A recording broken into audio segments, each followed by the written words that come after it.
अस्सलाम वालेकुम। इस लेक्चर के अंदर हमारे पास 9th क्लास की मैथमेटिक्स की न्यू बुक की एक्सरसाइज 4.3 है। हमने इस एक्सरसाइज के अंदर एचसीएफ और एलसीएम को कैलकुलेट करना है और इन दोनों के दरमियान हमने रिलेशन भी देखना है।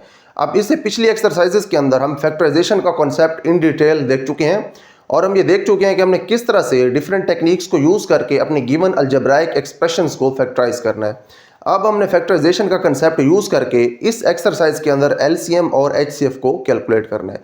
अभी एचसीएफ और एलसीएम जो है इनका कंप्लीट कंसेप्ट हम देखेंगे उन क्वेश्चंस के अंदर जिनके अंदर हम इनको कैलकुलेट करेंगे। अब सबसे पहले हम इन दोनों के दरमियान एक बेसिक सा डिफरेंस देख लेते हैं, उसके बाद हम अपनी एक्सरसाइज की तरफ प्रोसीड करेंगे। जो एचसीएफ है इसे हम उर्दू में कहते हैं आधे अज़म और जो एलसीएम है इसे हम उर्दू में कहते हैं जू अज़ाफ़े अकल। एचसीएफ का मतलब होता है हाईएस्ट कॉमन फैक्टर और एलसीएम का मतलब होता है लीस्ट कॉमन मल्टीपल। अब जैसे कि इसके नेम से जाहिर है एचसीएफ, इसके अंदर हम सिर्फ और सिर्फ कॉमन फैक्टर्स लेते हैं क्योंकि इसका नेम है हाईएस्ट कॉमन फैक्टर।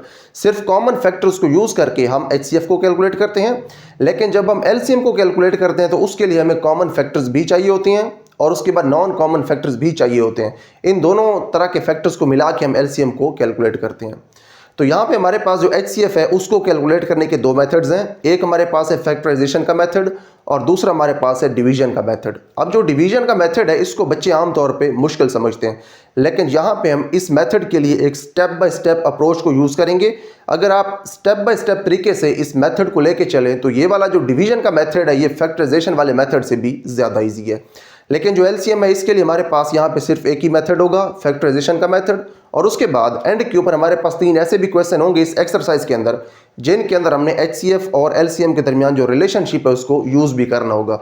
तो यहाँ पे हम अपना पहला क्वेश्चन सॉल्व करते हैं। इस क्वेश्चन के अंदर हम एचसीएफ को कैलकुलेट करेंगे by the method of factorisation और हम ये भी देखेंगे, डिस्कस करेंगे इन डिटेल कि ये एचसीएफ असल में होता क्या है, इसका मतलब क्या होता है। और इसके बाद जब हम एलसीएम वाले क्वेश्चन के ऊपर जाएंगे तो फिर एलसीएम की जो डिटेल है वो क्या होता है, उसका क्या मतलब है, क्या उसका कॉन्सेप्ट है, ये हम डिटेल के अंदर वहां पे देखेंगे। तो सबसे पहला हमारे पास क्वेश्चन है, इसके अंदर हमने एचसीएफ को फैक्टराइजेशन मेथड की हेल्प से फाइंड करना है। तो यहाँ पे हमारे पास इसका पहला पार्ट है, हमारे पास दो एक्सप्रेशंस हैं, इनका हमने फाइंड करना है एचसीएफ। एचसीएफ जो है इसका मतलब होता है हाईएस्ट कॉमन फैक्टर। तो हमने सबसे पहले इन दोनों एक्सप्रेशंस के फैक्टर्स फाइंड करने हैं। इनके फैक्टर्स फाइंड करके उसके बाद हमने इनका हाईएस्ट कॉमन फैक्टर बताना है। देखिए सबसे पहले तो कॉमन फैक्टर्स अलग करेंगे इन दोनों के, उसके बाद उन सारे कॉमन फैक्टर्स को मल्टीप्लाई करवाएंगे तो हमारे पास हाईएस्ट कॉमन फैक्टर आ जाएगा। तो कैलकुलेट करते हैं इसको। Here is our solution. पहली एक्सप्रेशन है हमारे पास 21x²y। सबसे पहले आप 21 की फैक्टराइजेशन करें। 3 वाला पहाड़ इसके ऊपर जाता है 7 बार, 7 के ऊपर 7 वाला पहाड़ आ जाता है 1 बार, ठीक है। 3 और 7 आएंगे इसके फैक्टर्स 21 के, 3 इंटू 7। उसके बाद जो x की आ रहा है, देखें इसकी पावर 2 है तो इसका मतलब ये है कि x जो है ये 2 टाइम्स मल्टीप्लाई हो रहा है। तो यहाँ से हमें अब 2 फैक्टर्स मिलेंगे, एक फैक्टर x और दूसरा फैक्टर भी x, और जो y है ये सिर्फ एक ही बार है तो हमें यहाँ से एक ही फैक्टर y मिलेगा। हमारे पास ये जो पहली एक्सप्रेशन थी इसके हमारे पास ये सारे फैक्टर्स आ गए। देखें जो x की आ रहा है इसको भी इस तरह से लिखना ज़रूरी है क्योंकि यहाँ पे असल में 2 फैक्टर्स पड़े हुए हैं। और उसके बाद हमारे पास है 35x²y। अब जो 35 है इसकी आप फैक्टराइजेशन करें। 5 वाला टेबल इसके ऊपर 7 टाइम्स जाता है, 7 के ऊपर 7 वाला टेबल 1 टाइम्स, तो 5 इंटू 7 इसकी फैक्टराइजेशन है 35 की, 5 इंटू 7। उसके बाद जो x है यहाँ पे x एक बार है, x के ऊपर स्क्वायर नहीं है, स्क्वायर यहाँ पे y के ऊपर है। x एक ही बार आएगा लेकिन जो y है ये अब आएगा 2 बार क्योंकि y के ऊपर है स्क्वायर। अब देखिए इनमें से जो कॉमन फैक्टर्स हैं पहले वो अलग करते हैं, उसके बाद इसका हम हाईएस्ट कॉमन फैक्टर लेंगे। सबसे पहले तो 7 कॉमन है, उसके बाद x कॉमन है और उसके बाद हमारे पास यहाँ पे y कॉमन है। अब देखिए यहाँ पे हमारे पास जो कॉमन फैक्टर्स हैं वो हैं 3, एक 7 कॉमन है, एक यहाँ पे x कॉमन है, एक यहाँ पे y कॉमन। लेकिन हमने सिर्फ कॉमन फैक्टर्स नहीं बताने, हमने बताना है highest common factor. Highest common factor का मतलब ये है कि ये जो तीनों हमारे पास कॉमन फैक्टर्स हैं इनको जब हम मल्टीप्लाई करवा देंगे तो हमारे पास आ जाएगा हाईएस्ट कॉमन फैक्टर। तो फाइंड करते हैं हम अपना एचसीएफ। हमारे पास यहाँ पे हाईएस्ट कॉमन फैक्टर जो है ये होता है product of all common factors.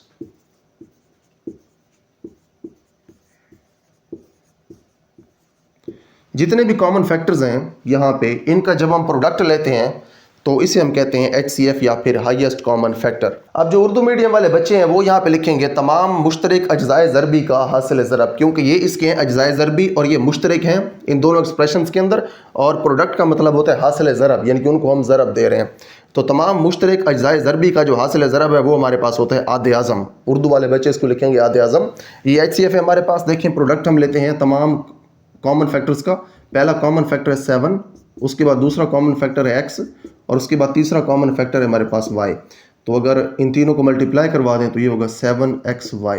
इसका मतलब ये है कि जो सबसे बड़ा फैक्टर है जो कि इन दोनों में कॉमन है वो है 7xy। अब देखें जो हमारे पास हाईएस्ट कॉमन फैक्टर है, इसका कंसेप्ट ये है कि ये ऐसा फैक्टर होता है या फिर ऐसी एक्सप्रेशन होती है जो कि इन दोनों एक्सप्रेशंस को डिवाइड करती है। जो हाईएस्ट कॉमन फैक्टर है ये 2 एक्सप्रेशंस का भी हो सकता है, 3 का भी हो सकता है, 10 का भी हो सकता है। जितनी भी एक्सप्रेशंस आप ले लें उनका कोई ना कोई हाईएस्ट कॉमन फैक्टर होगा। कम से कम 1 तो सबका हाईएस्ट कॉमन फैक्टर होता ही है। अगर कोई और इनका कॉमन फैक्टर ना निकल सके तो फिर इनका 1 हाईएस्ट कॉमन फैक्टर होता है। तो यहाँ पे हमारे पास जो 7xy है, इन दोनों का जो हाईएस्ट कॉमन फैक्टर, इसका मतलब ये है कि इन दोनों को डिवाइड करते हैं। तो ये हमारे पास कंसेप्ट है हाईएस्ट कॉमन फैक्टर का।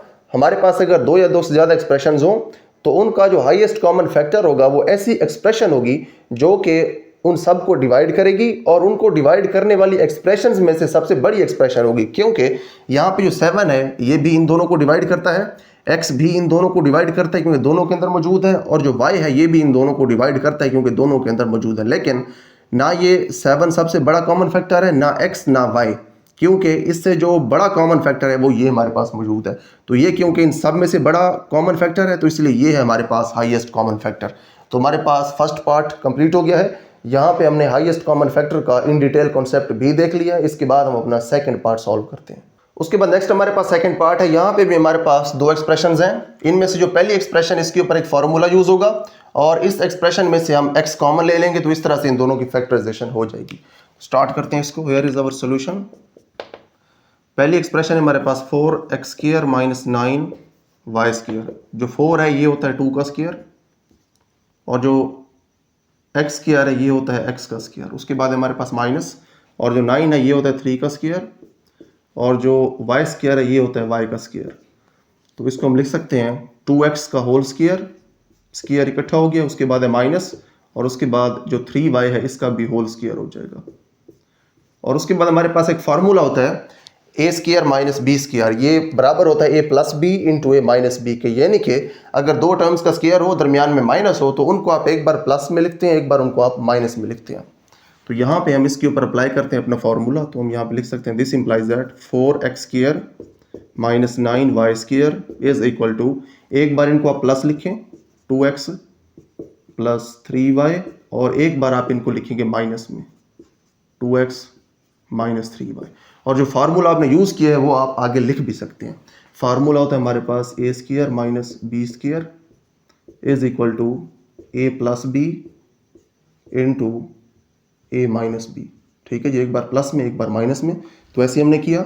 हमारे पास दूसरी एक्सप्रेशन है 2x² माइनस 3xy। तो यहाँ पे x कॉमन है। देखिए यहाँ पे x की पावर है 2, तो इसका मतलब x मल्टीप्लाई हो रहा है 2 टाइम्स। एक x आपने बाहर निकाल लिया तो पीछे यहाँ पे एक x बचेगा और एक ये 2 बच जाएगा, 2x आएगा। उसके बाद है माइनस x, क्योंकि कॉमन आ गया तो ये x बाहर चला गया, तो यहाँ पे सिर्फ 3 और y बचेगा। तो देखिए हमारे पास दोनों एक्सप्रेशंस की फैक्टराइजेशन आ चुकी है। कौन सा फैक्टर कॉमन है? ये फैक्टर कॉमन है, इधर भी है और इधर भी है, सिर्फ यही फैक्टर कॉमन है, तो HCF ये फैक्टर खुद आ जाएगा। अगर हमारे पास होते 2 फैक्टर्स कॉमन या फिर 2 से ज़्यादा कॉमन होते तो फिर हम HCF के लिए उन सब का प्रोडक्ट लेते हैं, लेकिन यहाँ पे सिर्फ एक ही कॉमन है तो ये खुद आएगा HCF। तो यहाँ पे हम लिख सकते हैं HCF is equal to 2x minus 3y। ठीक है, ये हमारे पास आंसर है।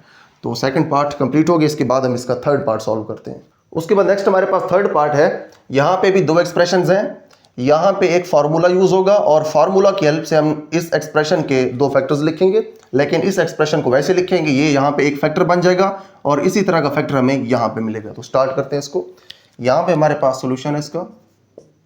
पहली एक्सप्रेशन है x³ माइनस 1, इसे हम लिख सकते हैं x का क्यूब माइनस 1 का क्यूब, क्योंकि 1 जो है इसकी पावर जो भी हो ये 1 के बराबर होता है। यहाँ पे देखिए हमारे पास x की पावर थी 3, इसलिए हमने 1 की पावर 3 लिखी, क्योंकि हमें पता था कि अगर दोनों की पावर 3 हो, दरमियान में माइनस हो, तो यहाँ पे एक फार्मूला अप्लाई होता है। वैसे दरमियान में यहाँ पे प्लस भी हो तो फिर भी फार्मूला अप्लाई होता है, लेकिन यहाँ पे क्योंकि माइनस है तो हम माइनस वाला फार्मूला अप्लाई करते हैं। फार्मूला हमारे पास होता है यहाँ पे, फॉर एग्जाम्पल हमारे पास है x³ माइनस y³। तो इसको आप एक्सपेंड इस तरह से करते हैं या फिर इसके फैक्टर्स इस तरह से लिखते हैं कि आप लिखते हैं x माइनस वाई, उसके बाद आप लिखते हैं x का square plus xy plus y का स्क्वायर। ठीक है, यानी कि दोनों को माइनस करते हैं। यहाँ पे अगर माइनस हो तो उसके बाद पहले का स्क्वायर प्लस दोनों की मल्टीप्लिकेशन प्लस दूसरे का स्क्वायर। तो यही फार्मूला यहाँ पे अप्लाई करते हैं। देखिए हमारे पास जो ये वाला स्ट्रक्चर है, ये वाला स्ट्रक्चर यहाँ पे कंप्लीट हो रहा है। हम अब इस स्ट्रक्चर की हेल्प से अपना ये वाला स्ट्रक्चर यहाँ पे कंप्लीट करते हैं, इनके इसके फैक्टर्स लिख सकते हैं। दिस इज इक्वल टू, अब देखिए हमने क्या करना होता है, सबसे पहले दोनों को हमने माइनस करना होता है। यहाँ पे कौन कौन से हैं, x और 1 है, तो हम इन दोनों को माइनस करेंगे। उसके बाद पहले का स्क्वायर आता है, पहले हमारे पास x है तो इसका स्क्वायर आएगा, उसके बाद प्लस आता है और उसके बाद दोनों की मल्टीप्लिकेशन है यहाँ पे, तो x और 1 को मल्टीप्लाई करवाएंगे और उसके बाद देखें एंड के ऊपर हमारे पास दूसरे का स्क्वायर, तो दूसरा हमारे पास है 1, तो 1 का स्क्वायर ले लें और ब्रैकेट क्लोज कर दें। ठीक है जी, तो यहाँ पे हमारे पास हो जाएगा x minus 1 x square plus x हो जाएगा और ये हो जाएगा प्लस 1। ठीक है, तो ये हमारे पास फैक्टराइजेशन x³ माइनस 1 की। उसके बाद हमारे पास दूसरी एक्सप्रेशन है x square plus x plus 1। इसकी क्योंकि फैक्टराइजेशन नहीं हो सकती तो इसका एक ही फैक्टर होगा और वो ये खुद होगी, x square plus x plus 1। ठीक है, ये इसका फैक्टर है। तो देखें दोनों में से कितने फैक्टर्स कॉमन है, एक ही फैक्टर है जो कि दोनों में कॉमन है, तो यही HCF होगा। क्योंकि हम पहले देख चुके हैं कि अगर एक ही फैक्टर कॉमन हो तो वो खुद HCF बन जाता है। HCF हमारे पास है यहाँ पे x square plus x plus 1। ठीक है जी, क्योंकि एक ही फैक्टर कॉमन था तो ये बन गया इसका HCF। तो हमारे पास तीसरा पार्ट भी कंप्लीट हो गया। इसके बाद हम इसका चौथा पार्ट सॉल्व करते हैं। उसके बाद नेक्स्ट है हमारे पास फोर्थ पार्ट। यहाँ पे हमें जो एक्सप्रेशंस गिवन है इनमें से सबसे पहले हम a को कॉमन लेंगे, क्योंकि a जो है वो यहाँ से भी कॉमन आ सकते हैं और a इधर से भी कॉमन आ सकता है। a को कॉमन लेने के बाद हम इन दोनों की फैक्टराइजेशन करेंगे और HCF को कैलकुलेट करेंगे। तो यहाँ पे हमारे पास सोल्यूशन है, हियर इज द सोल्यूशन। पहली एक्सप्रेशन है हमारे पास a³ plus 2a square minus 3a। सबसे पहले आप a को कॉमन लेंगे तो यहाँ पे बचेगा a स्क्वायर और उसके बाद यहाँ पे बचेगा प्लस 2a और यहाँ पे बचेगा सिर्फ माइनस 3। उसके बाद हमने जो मिडल टर्म है इसको ब्रेक करना है। किस तरह से ब्रेक करेंगे आप, सबसे पहले माइनस 3 को इस 1 के साथ मल्टीप्लाई करवाएं तो माइनस 3 आता है। इसका मतलब ये है कि इसके आपने ऐसे पेयर्स बनाने हैं, उनको मल्टीप्लाई करवाएं तो माइनस 3 आए और ऐड करें तो प्लस का 2 आए। तो पेयर्स बनाते हैं a into A square plus 3a minus a और माइनस 3। अब देखिए पेयर्स हमने बनाने कैसे हैं, इसको हम अपनी पिछली एक एक्सरसाइज के अंदर इन डिटेल डिस्कस कर चुके हैं। कंप्लीट हमने मेथड देखा था कि किस तरह से हमने पेयर्स बनाने हैं। तो यहाँ पे देखिए हमने पेयर्स इस तरह से बना लिए। एक हमने पेयर बनाया +3 और दूसरा हमने पेयर बनाया -1। अगर आप इन दोनों को मल्टीप्लाई करवाएं तो माइनस का 3 आता है और अगर ऐड करें तो आपके पास प्लस का 2 आता है। उसके बाद देखें इन दोनों में से क्या चीज़ कॉमन है और इन दोनों में से क्या चीज़ कॉमन है, वो कॉमन लेंगे हम। ये a यहाँ पे वैसे आएगा, उसके बाद ब्रैकेट लगा दें। इन दोनों में से a कॉमन है, पीछे सिर्फ एक a बचेगा, उसके बाद यहाँ पे सिर्फ 3 बचेगा और इन दोनों में से माइनस कॉमन है। तो माइनस सिर्फ हम कॉमन लेते नहीं हैं, हम कॉमन लेते हैं माइनस का 1। तो देखें क्योंकि माइनस का 1 कॉमन आ गया तो इन दोनों के जो साइंस हैं वो अब चेंज होंगे। माइनस हैं तो दोनों प्लस के हो जाएंगे, a प्लस 3 हो जाएगा। ठीक है जी, अब देखिए यहाँ पे छोटी ब्रैकेट थी, हमने इसको बड़ी ब्रैकेट या फिर स्क्वायर ब्रैकेट में इसलिए कन्वर्ट किया क्योंकि यहाँ से हमने कॉमन लेने थे और छोटी ब्रैकेट हमने अंदर यूज़ करनी थी। तो यहाँ पे हमारे पास देखें माइनस है और माइनस की इस साइड के ऊपर और इस साइड के ऊपर ये जो ब्रैकेट है ये कॉमन है, सेम है ब्रैकेट। इसका मतलब हमारा सवाल ठीक भी है क्योंकि ब्रैकेट सेम है।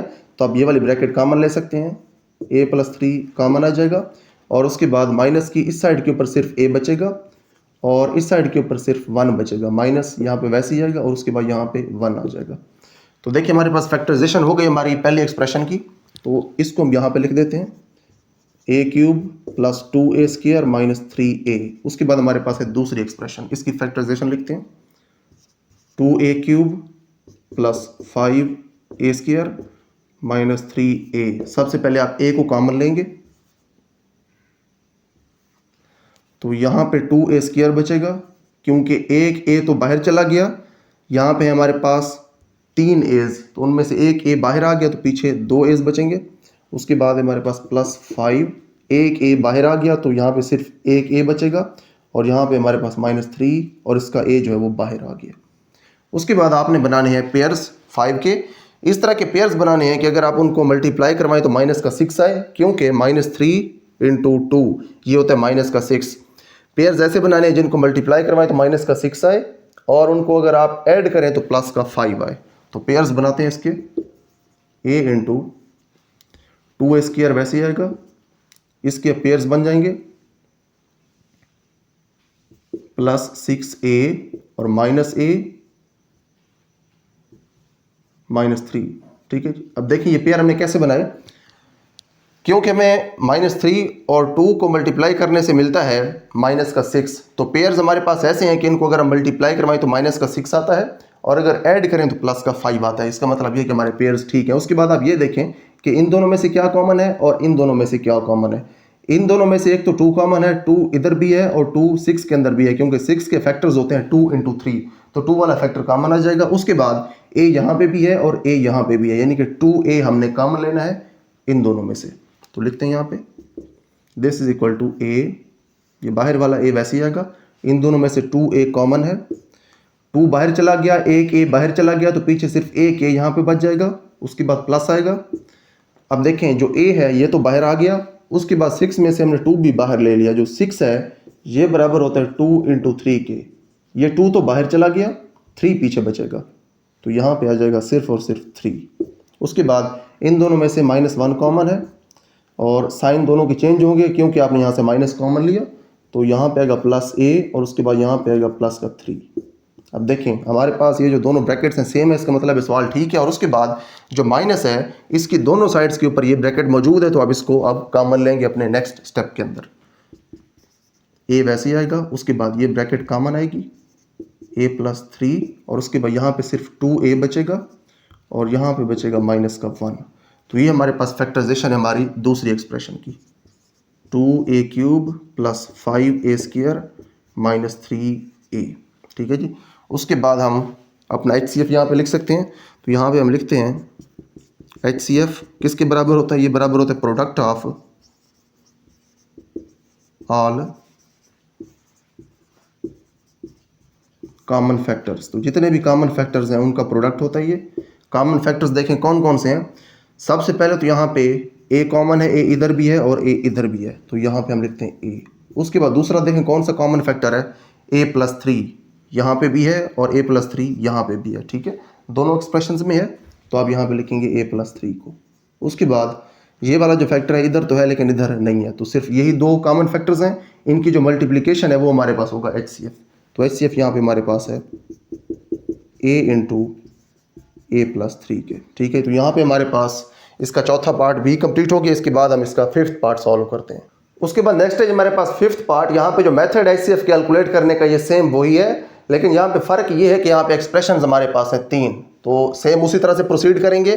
तीनों की फैक्टराइजेशन लेंगे, जो कॉमन फैक्टर्स होंगे उनको मल्टीप्लाई करवा के हम HCF कैलकुलेट करेंगे। तो यहाँ पे हमारे पास सोल्यूशन है। पहली एक्सप्रेशन है हमारे पास t² -3t 4। फैक्टराइजेशन करने के लिए -4 को 1 के साथ मल्टीप्लाई करवाएं तो -4 है, यानी कि -3 के आपने ऐसे पेयर्स बनाने हैं कि उनको मल्टीप्लाई करवाएं तो -4 है और ऐड करें तो -3 है। तो पेयर्स बनाते हैं इसके, t² -4t + t 4। हमने देखें -3 के पेयर्स बनाए -4 और +1, मल्टीप्लाई करवाएं तो -4 आता है और ऐड करें तो -3 आता है। ठीक है जी।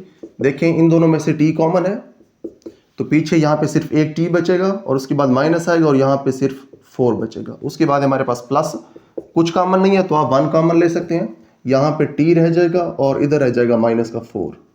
उसके बाद प्लस की दोनों साइड्स के ऊपर ये ब्रैकेट कॉमन है, t - 4 कॉमन, यहाँ पे सिर्फ t बचेगा और यहाँ पे सिर्फ +1 बचेगा। ठीक है जी, पहली एक्सप्रेशन फैक्टराइज हो गई। दूसरी एक्सप्रेशन को फैक्टराइज करते हैं, t² + 5t + 4 और 1 को मल्टीप्लाई करवाएं तो प्लस का 4 आता है। उसके बाद 5 को आपने इस तरह से ब्रेक करना है कि मल्टीप्लाई करवाएं फैक्टर्स को या फिर इसके जो पेयर्स के नंबर्स उनको मल्टीप्लाई करवाएं तो प्लस का 4 है और ऐड करें तो प्लस का 5 है। तो पेयर्स इसके हम बना सकते हैं 4 और 1, यानी कि T square plus 4t plus T. 4 और 1 पेयर बनाए, मल्टीप्लाई करवाएं तो प्लस का 4 आता है और ऐड करें तो प्लस का 5 आता है। उसके बाद देखें इन दोनों में से t कॉमन है तो यहाँ पे सिर्फ t बचेगा और यहाँ पे प्लस का 4 बचेगा। उसके बाद इन दोनों में से 1 कॉमन है, यहाँ पे सिर्फ t बचेगा और यहाँ पे प्लस का 4 बचेगा। उसके बाद प्लस की दोनों साइड्स के ऊपर ये ब्रैकेट कॉमन है, यानी कि t प्लस 4 कॉमन है तो कॉमन ले लें आप। यहाँ पे सिर्फ t बचेगा और यहाँ पे सिर्फ प्लस का 1 बचेगा। ठीक है जी, तो ये हमारे पास हमारी दूसरी एक्सप्रेशन भी फैक्टराइज हो गई। उसके बाद हमारे पास है तीसरी एक्सप्रेशन, ये हमारे पास है टी स्क्वायर माइनस 1। इसे हम लिख सकते हैं टी का स्क्वायर माइनस 1 का स्क्वायर। तो हम जानते हैं कि जब हमारे पास इस तरह से दो एक्सप्रेशंस हों, ए स्क्वायर माइनस बी स्क्वायर हो, तो उनको आप एक बार प्लस लिखते हैं और एक बार उनको आप माइनस लिखते हैं। यहाँ पे भी आप ऐसे ही करेंगे, टी है और 1 है, दोनों के स्क्वायर्स हैं और दरमियान में माइनस है, तो इनको आप एक बार प्लस में लिखेंगे एक बार माइनस में लिखेंगे। लिखते हैं इसको टी प्लस 1 और t माइनस 1। तो हमारे पास तीनों जो एक्सप्रेशन है इनकी फैक्टराइजेशन हमारे पास आ चुकी है। जो हमारे पास पहली एक्सप्रेशन है ये वाली, इसकी फैक्टराइजेशन हमारे पास यहाँ पे मौजूद है, और जो दूसरी एक्सप्रेशन है ये वाली, इसकी फैक्टराइजेशन यहाँ पे है, और ये हमारे पास है तीसरी एक्सप्रेशन की फैक्टराइजेशन। तो हम अब HCF फाइंड करने के लिए कॉमन फैक्टर्स देखते हैं। जो t प्लस 1 है ये यहाँ पे भी है और इधर भी है और इधर भी है, और उसके बाद और कोई फैक्टर नहीं है जो कि इन तीनों में मौजूद हो। तो सिर्फ ऐसा फैक्टर जो कि तीनों के अंदर कॉमन है वो है t प्लस 1। तो हमारे पास जो HCF है इसका आंसर है t प्लस 1। तो HCF यहाँ पे हम लिख सकते हैं HCF is equal to t plus 1। ठीक है जी, आंसर आ गया। उसके बाद हम क्वेश्चन नंबर 1 का लास्ट पार्ट सॉल्व करते हैं। उसके बाद नेक्स्ट है हमारे पास क्वेश्चन नंबर 1 का लास्ट पार्ट। यहाँ पे भी हमारे पास 3 एक्सप्रेशंस हैं। सबसे पहले इनको फैक्टराइज करते हैं, उसके बाद हम HCF को कैलकुलेट करेंगे। तो यहाँ पे हमारे पास सोल्यूशन है। पहली एक्सप्रेशन है हमारे पास x square plus 15x plus 56।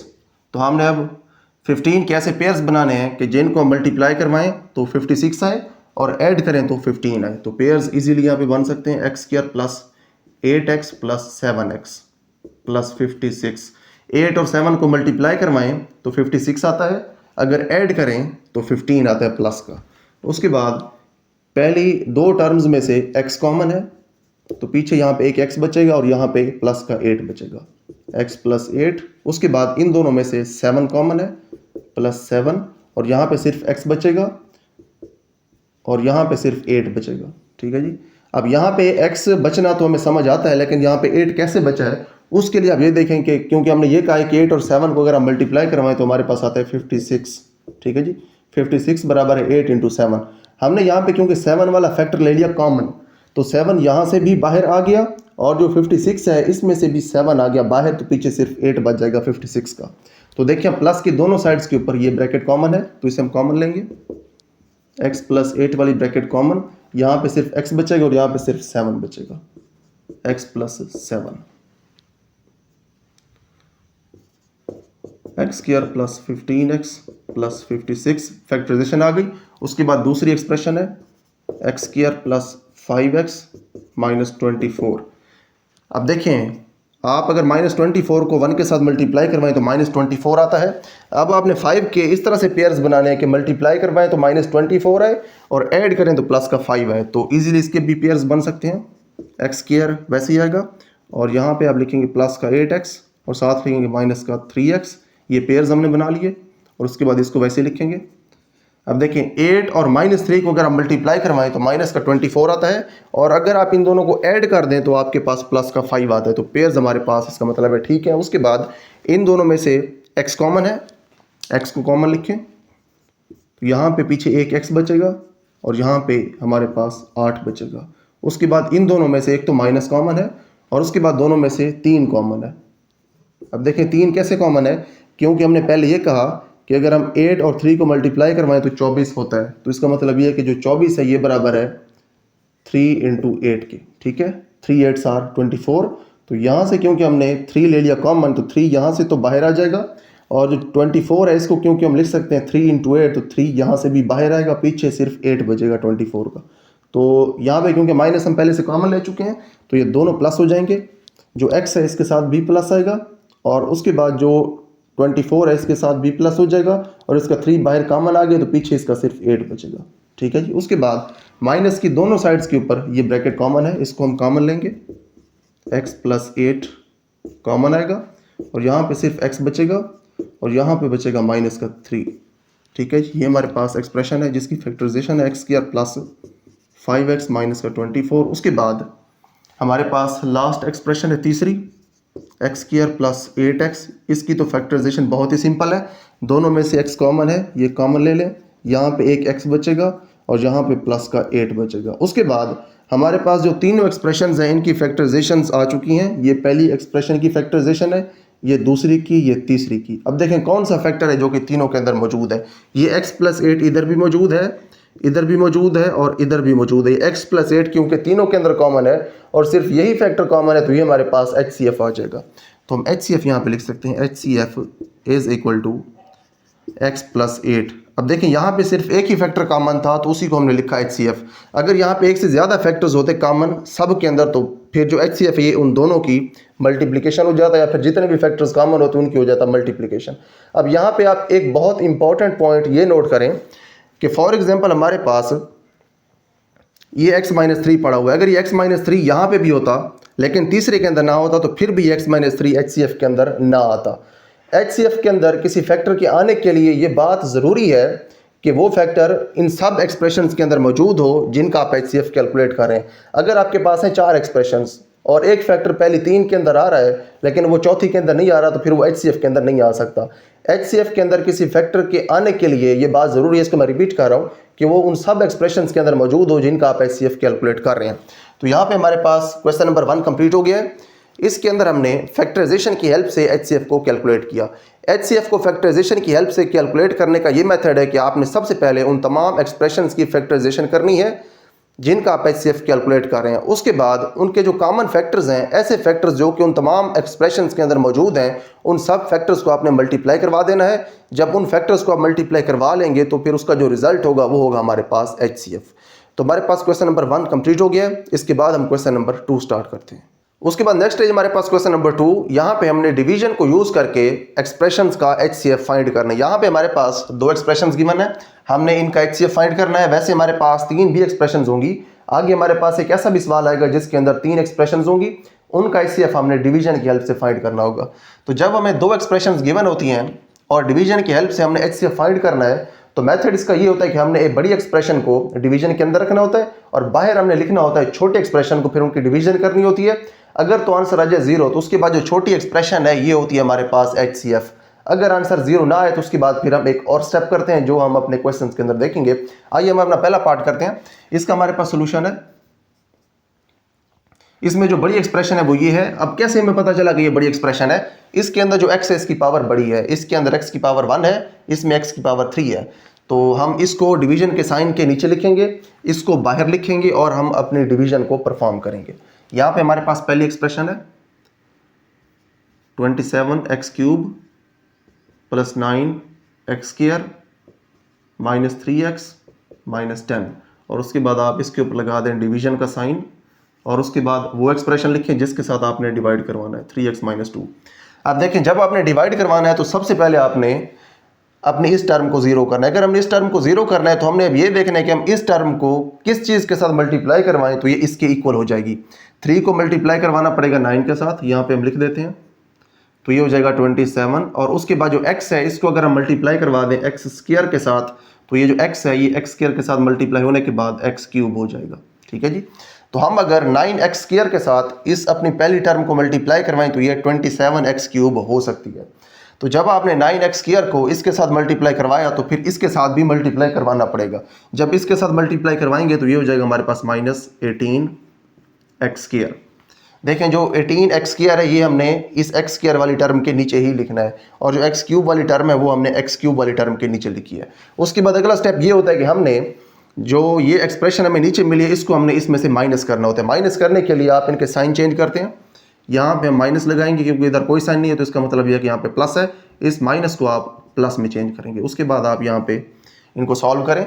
ये प्लस की टर्म है, ये माइनस की है, दोनों सेम है तो ये दोनों कैंसिल हो जाएंगे। उसके बाद ये भी प्लस की है, ये भी प्लस की है, तो 9 और 18 हो जाते हैं हमारे पास 27 और साथ ही एक्स स्क्वायर भी आएगा। उसके बाद यहाँ से आप -3x को नीचे ले आए और उसके बाद इस -10 को भी नीचे ले आए, जो कुछ बच गए वो सब कुछ आप नीचे ले आए। उसके बाद देखें जो 3x है इसको अगर आपने अब 27x स्क्वायर के बराबर करना है तो उसके लिए एक तो 3 को हमें +9 से मल्टीप्लाई करवाना पड़ेगा और उसके बाद जो x है इसे हमें x के साथ मल्टीप्लाई करवाना पड़ेगा। तो मल्टीप्लाई करवा के हम देखते हैं, 9 को अगर आप 3 के साथ मल्टीप्लाई करवाएं तो 27 और उसके बाद x को अगर आप x के साथ मल्टीप्लाई करवाएं तो x स्क्वायर। ठीक है जी, पहली टर्म बराबर होगी। उसके बाद ये जो आपके पास टर्म है इसको आपने इस दूसरी टर्म के साथ भी मल्टीप्लाई करवाना है, ये हमारे पास रूल होता है। यहाँ पे आप जो टर्म लिखते हैं उसको आपने पहली के साथ भी मल्टीप्लाई करवाना है, दूसरी के साथ भी मल्टीप्लाई करवाना है। यहाँ पे अगर 2 से ज़्यादा टर्म्स होती तो फिर हम सब के साथ इसको मल्टीप्लाई करवाते।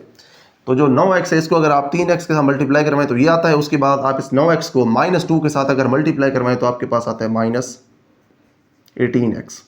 ठीक है जी, 9x इंटू -2 ये हो जाएगा -18x। उसके बाद आप इनको माइनस करेंगे, यहाँ पे प्लस लगा देंगे, इधर आप माइनस लगा देंगे तो ये कैंसिल हो जाएंगे। उसके बाद ये माइनस का 3 है, ये प्लस का 18 है, साइन इनके डिफरेंट है तो माइनस होंगे। 18 में से 3 को माइनस करें तो 15 आता है, लेकिन साइन आएगा बड़े नंबर वाला यानी कि प्लस, यहाँ पे आएगा 15x और उसके बाद जो -10 है इसको अब आप नीचे लें।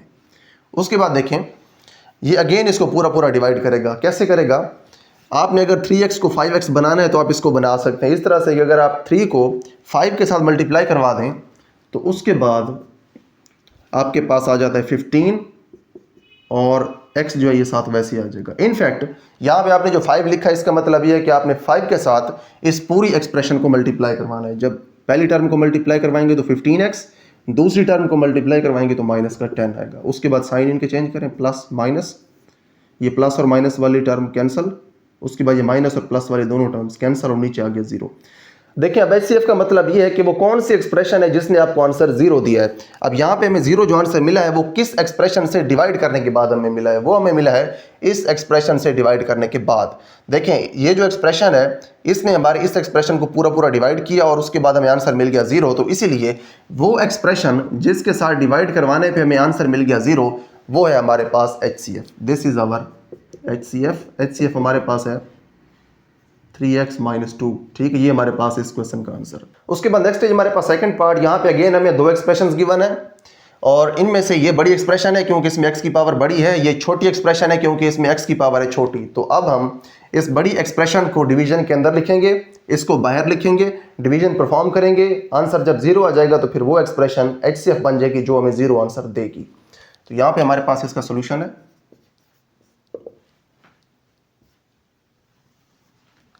x³ - 9x² + 23x - 15।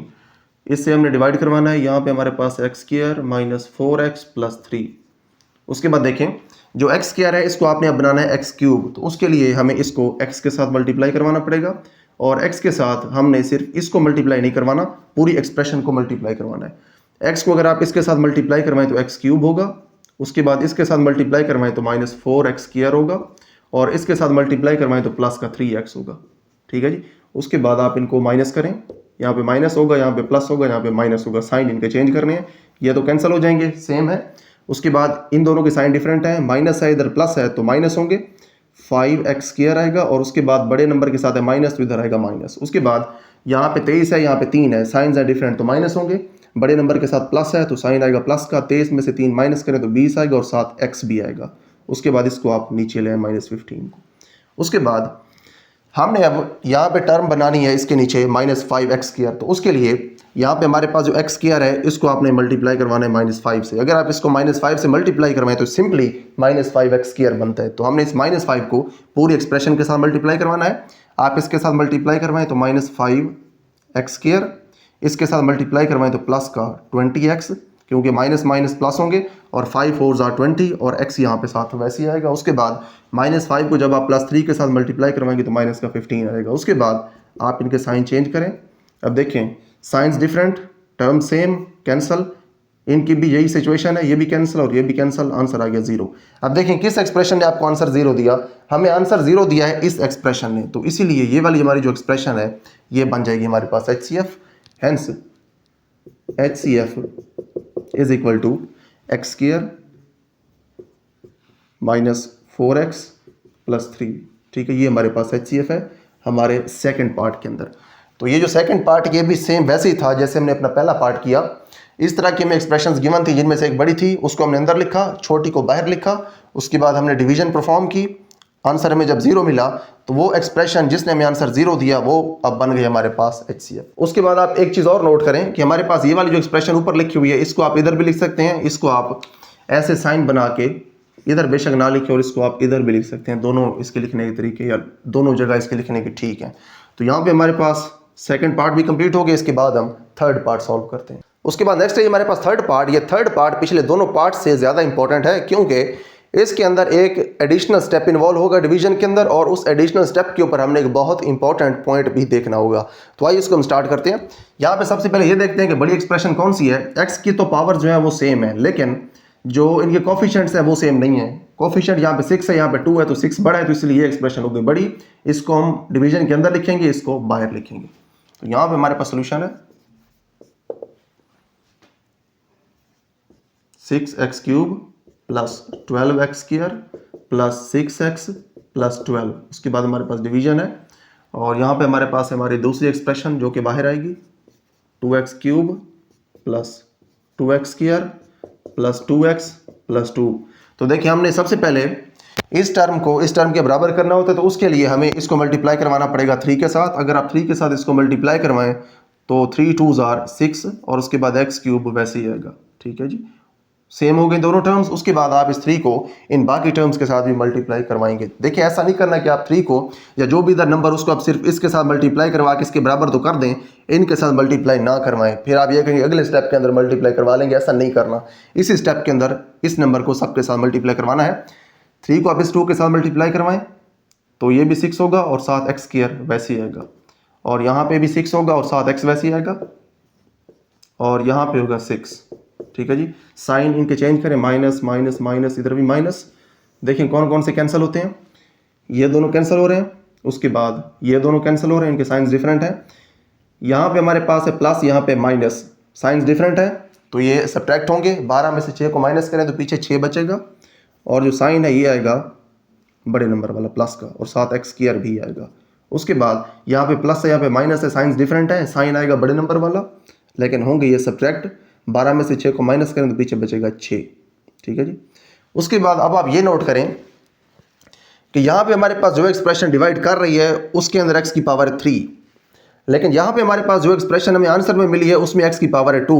अगर हमारे पास यहाँ पे जो एक्सप्रेशन है उसकी पावर कम हो और इसमें x की पावर ज़्यादा, तो उस वक्त ये एक्सप्रेशन इसको डिवाइड नहीं कर पाएगी। तो फिर यहाँ पे हमने अब अपना करना है एडिशनल स्टेप।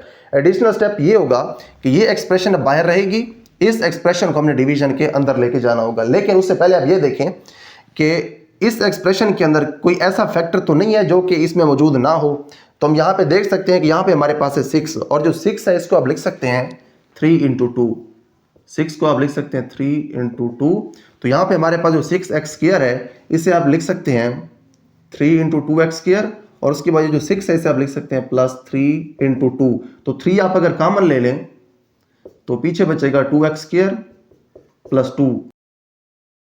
अब आप ये देखेंगे ये जो 3 है ये इस एक्सप्रेशन के अंदर तो कॉमन फैक्टर है, लेकिन मसला ये है कि ये 3 हमारी इस एक्सप्रेशन के अंदर कॉमन फैक्टर नहीं है। यहाँ पे हम 3 को कॉमन नहीं ले सकते, तो इसलिए हमने इस स्टेप के ऊपर जो एडिशनल पॉइंट देखना था वो यही पॉइंट था कि जो 3 है इसको हम यहाँ से अब कॉमन लेंगे और इसको हम यहाँ पे इग्नोर करेंगे। 3 के अलावा ये जो एक्सप्रेशन बचेगी इससे फिर हम इस एक्सप्रेशन को डिवाइड करवाएंगे।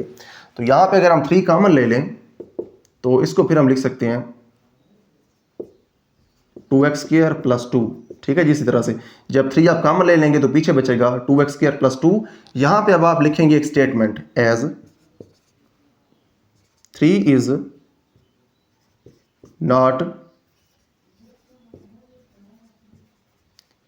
ए common factor in this expression 2x cube plus 2x square plus 2x +2, so we ignore it. तो इसीलिए हम इस 3 को अब इग्नोर करेंगे। तो जब इस तरह की सिचुएशन आ जाए कि हमारे पास एक ऐसा फैक्टर जो कि यहाँ से तो कॉमन हो लेकिन यहाँ से कॉमन ना हो, तो फिर आपने ये लाइन लिखनी है और इस लाइन को लिखने के बाद आपने इस फैक्टर को इग्नोर करना है और फिर ये जो बच जाएगा इसको आपने लिखना है बाहर डिवीजन में इस तरह से 2x² + 2, और ये जो हमारे पास दूसरी यहाँ पे स्टार्ट वाली एक्सप्रेशन थी जो कि पहले डिवीजन से बाहर थी, ये अब आ जाएगी डिवीजन के अंदर 2x³ + 2x² + 2x + 2। ठीक है जी। तो यहाँ पे अब हम डिवीजन परफॉर्म करते हैं। इसको हमने बनाना है 2x³, तो इसके लिए सिंपली आप इसको x के साथ मल्टीप्लाई करवाएंगे तो ये हो जाएगा 2x³ और उसके बाद आप इस x को 2 के साथ भी मल्टीप्लाई करवाएंगे तो ये हो जाएगा हमारे पास 2x। तो फिर ये जो 2x है फिर आपको इधर लिखना पड़ेगा 2x के नीचे, क्योंकि x की पावर 1 बन रही है तो फिर आपने x की 1 पावर के ही नीचे लिखना है। उसके बाद आप इनके साइन चेंज करें, यहाँ पे माइनस हो जाएगा और यहाँ पे इधर भी माइनस हो जाएगा। ठीक है, ये दोनों कैंसिल हो जाएंगे, ये भी दोनों कैंसिल हो जाएंगे। नीचे यहाँ पे बचेगा 2x² और उसके बाद यहाँ पे बचेगा +2। तो आप यहाँ पे देख सकते हैं कि ये एक्सप्रेशन और ये एक्सप्रेशन आ गए सेम। अब आपने ये काम नहीं करना कि आप इसको बाहर लिख के इधर और डिवीजन का साइन लगाएं, इसको फिर उसके नीचे लेके जाएं, ऐसा अब आपने नहीं करना। यहाँ पे अब क्योंकि दोनों आ गई हैं सेम, तो फिर आप इसको 1 के साथ अगर मल्टीप्लाई करवाएं तो ये एक्सप्रेशन फिर इस एक्सप्रेशन की आ सकती है बराबर, तो आंसर हमें 0 अब मिल सकता है। तो यहाँ पे हम इस एक्सप्रेशन को 1 के साथ मल्टीप्लाई करवाते हैं। जब 1 के साथ मल्टीप्लाई करवाएंगे तो ये एक्सप्रेशन सेम ऐसे ही आ जाएगी 2x² + 2।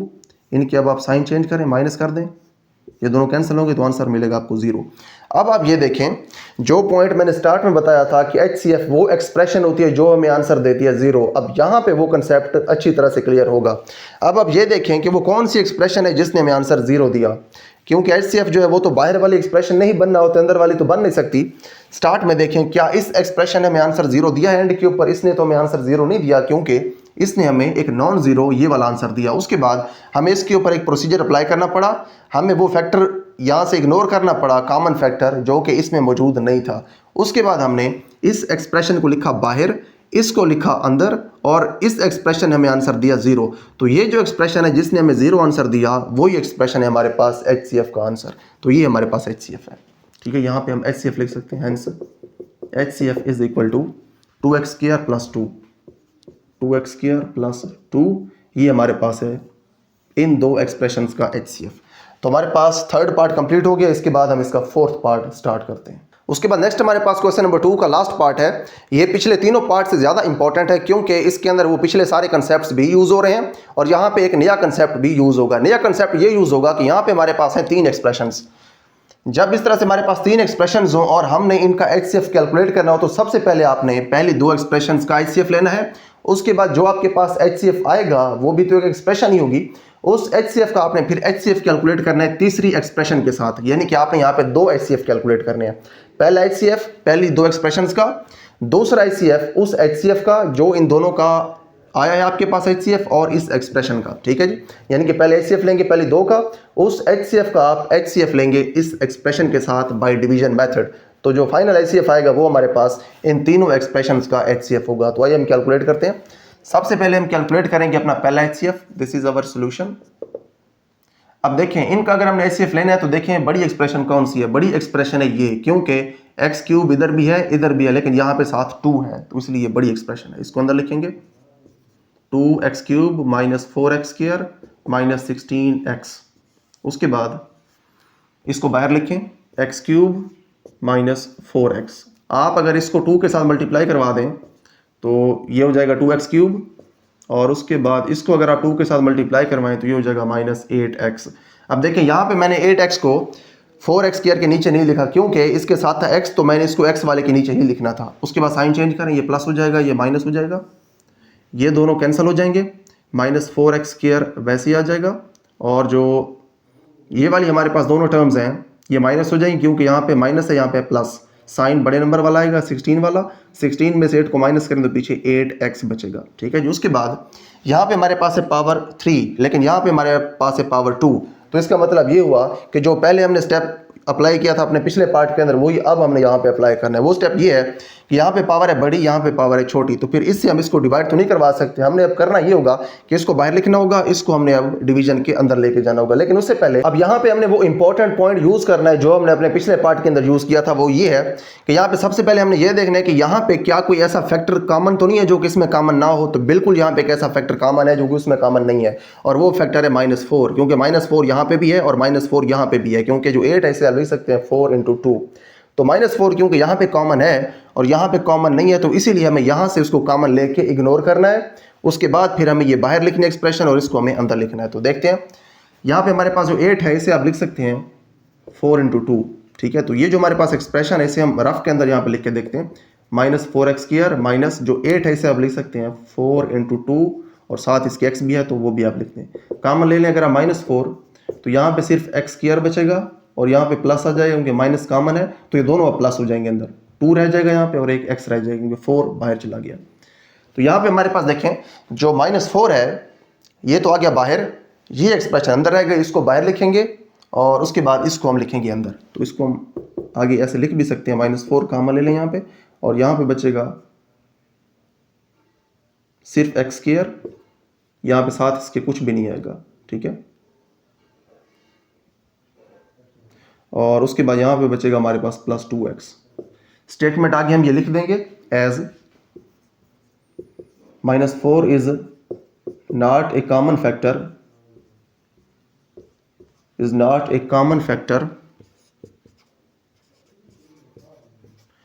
इन बोथ एक्सप्रेशंस,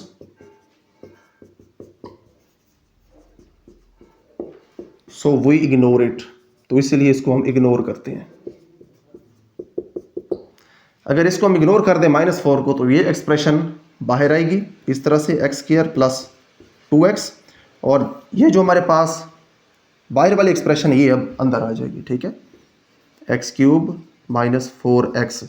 दोबारा इस पॉइंट को मैं रिपीट कर रहा हूँ कि जब भी आपने इस तरह से करना हो कि इस एक्सप्रेशन को आपने बाहर लिखना हो HCF कैलकुलेट करते हुए और इस एक्सप्रेशन को आपने अंदर लिखना हो, तो आपने सबसे पहले जो काम करना है वो ये है कि आपने कॉमन फैक्टर्स के लिए यहाँ पे सर्च करनी है, कॉमन फैक्टर देखना है।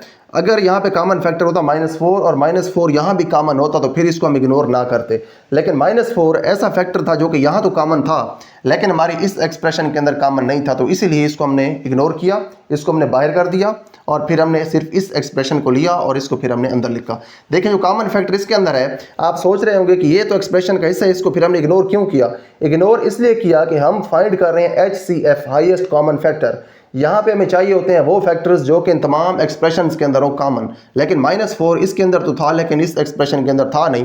तो जब तक वो दोनों या सब एक्सप्रेशन के अंदर फैक्टर मौजूद ना हो तो हमारे किसी काम का नहीं है, तो इसलिए हमने -4 को यहाँ से निकाल दिया। उसके बाद -4 के अलावा एक्सप्रेशन हमने यहाँ पे लिखी, इसको अंदर लिखा। उसके बाद आप देखें कि x² को आप x³ कैसे बना सकते हैं। आप अगर इसको x के साथ मल्टीप्लाई करवाएं तो ये बन जाएगा x³, और उसके बाद अगर आप इस 2x को x के साथ मल्टीप्लाई करवाएं तो ये हो जाएगा +2x²। इसको हमने यहाँ पे साइड पे लिखना है, x वाले टर्म के नीचे इसको नहीं लिखना। साइन चेंज करें, माइनस, इधर भी माइनस, उसके बाद ये तो दोनों कैंसिल हो जाएंगे। जो -2x² है इसको आप पहले लिखें और उसके बाद इसको आप बाद में लिखें -4x। देखें जब ये नीचे आएंगे, चाहे ये नीचे वाले एक्सप्रेशन हो चाहे ऊपर वाले एक्सप्रेशन हो, जो इनके साथ साइन है वही नीचे आएगा। इसके साथ था माइनस, वो नीचे आया, इसके साथ भी माइनस था। देखें हमने जब इनको सब्ट्रैक्ट किया तो इसके साथ लग गया था माइनस, फिर हमने यही इसका माइनस ही नीचे लेके आना है। उसके बाद आप नेक्स्ट ये देखें कि इस x² को क्या आप -2x² बना सकते हैं, बिल्कुल बना सकते हैं। अगर हम इसको -2 से मल्टीप्लाई कर दें तो ये इस तरह से बन जाएगा। -2 से अब इस पूरी एक्सप्रेशन को मल्टीप्लाई करवाएं, इसको मल्टीप्लाई करवाएं तो -2x² बनेगा। उसके बाद इसको मल्टीप्लाई करवाएं तो -4x बनेगा, ठीक है। -2 को आप अगर इस पूरे एक्सप्रेशन के साथ मल्टीप्लाई करवाएं तो आपके पास ये एक्सप्रेशन आ जाती है। सेम इसी तरह से -2 को x² के साथ मल्टीप्लाई करवाएं तो -2x², -2 को अगर आप इस +2 के साथ मल्टीप्लाई करवाएं तो -4 और x साथ वैसे ही आ जाएगा। उसके बाद आप इनको सब्ट्रैक्ट करेंगे, साइन दोनों के प्लस कर देंगे, चेंज कर देंगे, ये ख़त्म हो जाएंगे, ये भी ख़त्म हो जाएंगे, नीचे आ जाएगा 0। अब आप ये देखें कि आपको 0 किस एक्सप्रेशन ने दिया है। जो हमारे पास स्टार्ट वाली एक्सप्रेशन थी इसने तो हमें ये एक्सप्रेशन दी, ये तो हमें 0 नहीं दे पाई, तो इसलिए ये एक्सप्रेशन HCF नहीं बन सकती। लेकिन हमारे पास ये वाली जो एक्सप्रेशन है इसने हमें दे दिया 0, तो इसलिए ये बन गई HCF, ठीक है। लेकिन हमारा जो क्वेश्चन है उसका भी HCF कैलकुलेट नहीं हुआ, क्योंकि मैंने स्टार्ट में कहा था कि यहाँ पे हमने दो HCF कैलकुलेट करने हैं। पहला HCF इन दो एक्सप्रेशंस के दरमियान, जो दूसरा और फाइनल HCF है, जो हमारा आंसर है, वो होगा इस HCF और इस एक्सप्रेशन के दरमियान HCF। तो अब हम पहला HCF अपना कैलकुलेट कर चुके हैं, फिर इस HCF का हम HCF कैलकुलेट करेंगे इस एक्सप्रेशन के साथ। तो यहाँ पे हम लिख देते हैं HCF of first to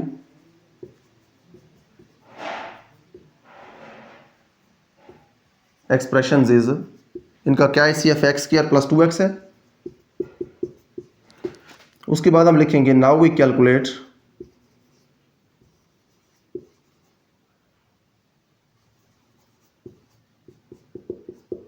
HCF of this HCF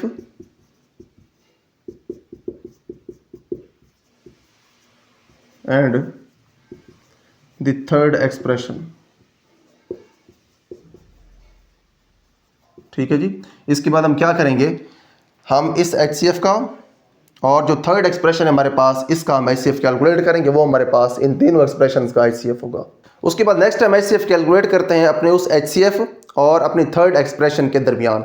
तो यहाँ पे हमारे पास हमारा पहला जो HCF था वो था x² + 2x, और जो हमारी थर्ड एक्सप्रेशन है वो है 3x² - 6x। तो इसके लिए जो बड़ी एक्सप्रेशन है वो ये है, क्योंकि इसमें x² भी है और साथ 3 भी है, इसमें सिर्फ x² है।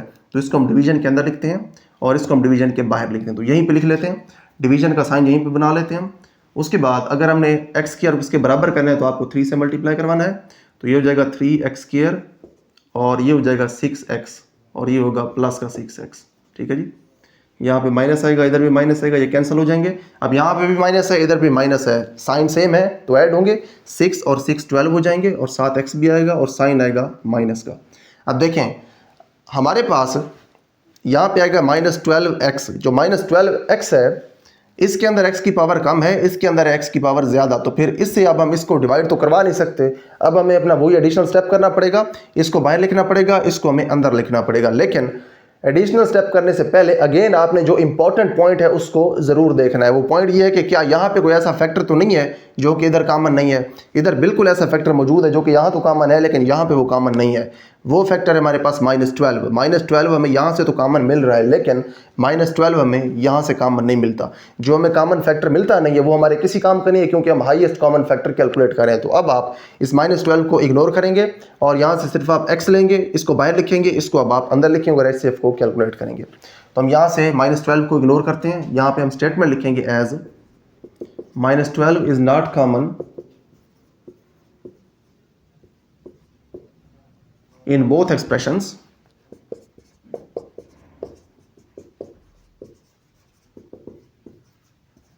so we ignore it। तो इसलिए हम इसको इग्नोर करते हैं। -12 को अगर आप इग्नोर करें तो पीछे सिर्फ x बचेगा। यहाँ पे आप x लिखेंगे और उसके बाद इस बाहर वाले एक्सप्रेशन को आप डिवीजन के अंदर लिखेंगे x² + 2x। तो इसको आप x के साथ अगर मल्टीप्लाई करवा दें तो ये x² हो जाएगा। यहाँ पे इसको लिखेंगे, माइनस कर देंगे, कैंसिल हो जाएंगे, 2x नीचे आ जाएगा।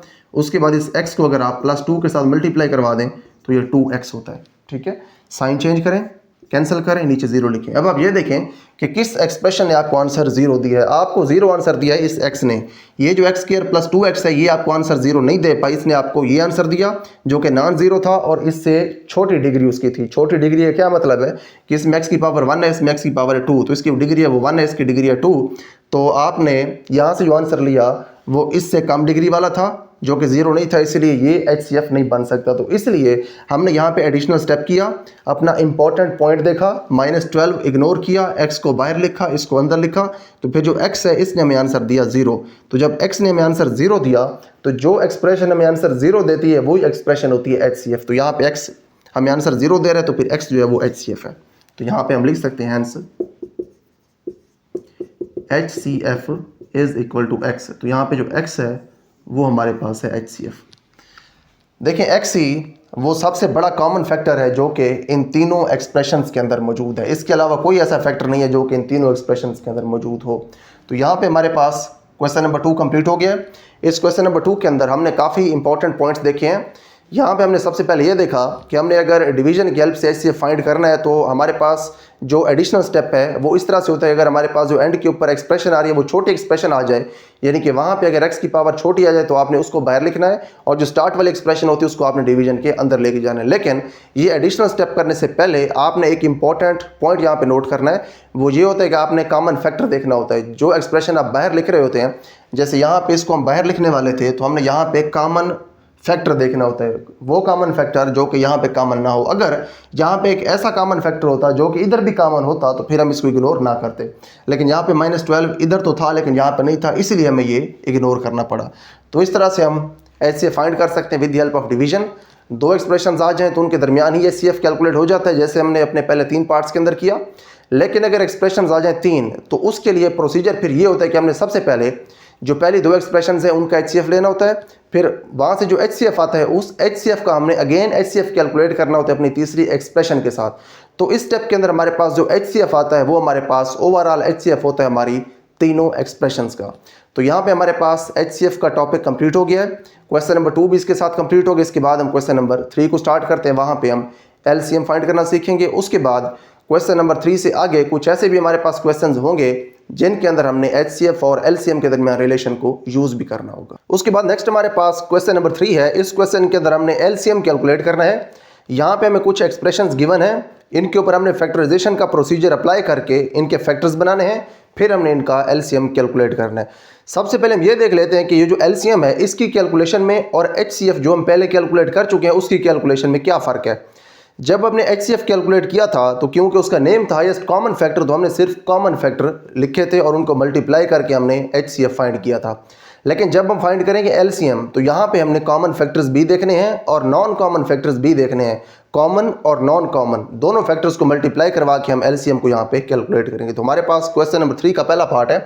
इसके अंदर हमें ये 3 एक्सप्रेशन गिवन है। सबसे पहले इनकी फैक्टराइजेशन करते हैं, उसके बाद इनका LCM हम कैलकुलेट करते हैं। यहाँ पे हमारे पास सोल्यूशन है। पहली एक्सप्रेशन है हमारे पास 2a² b।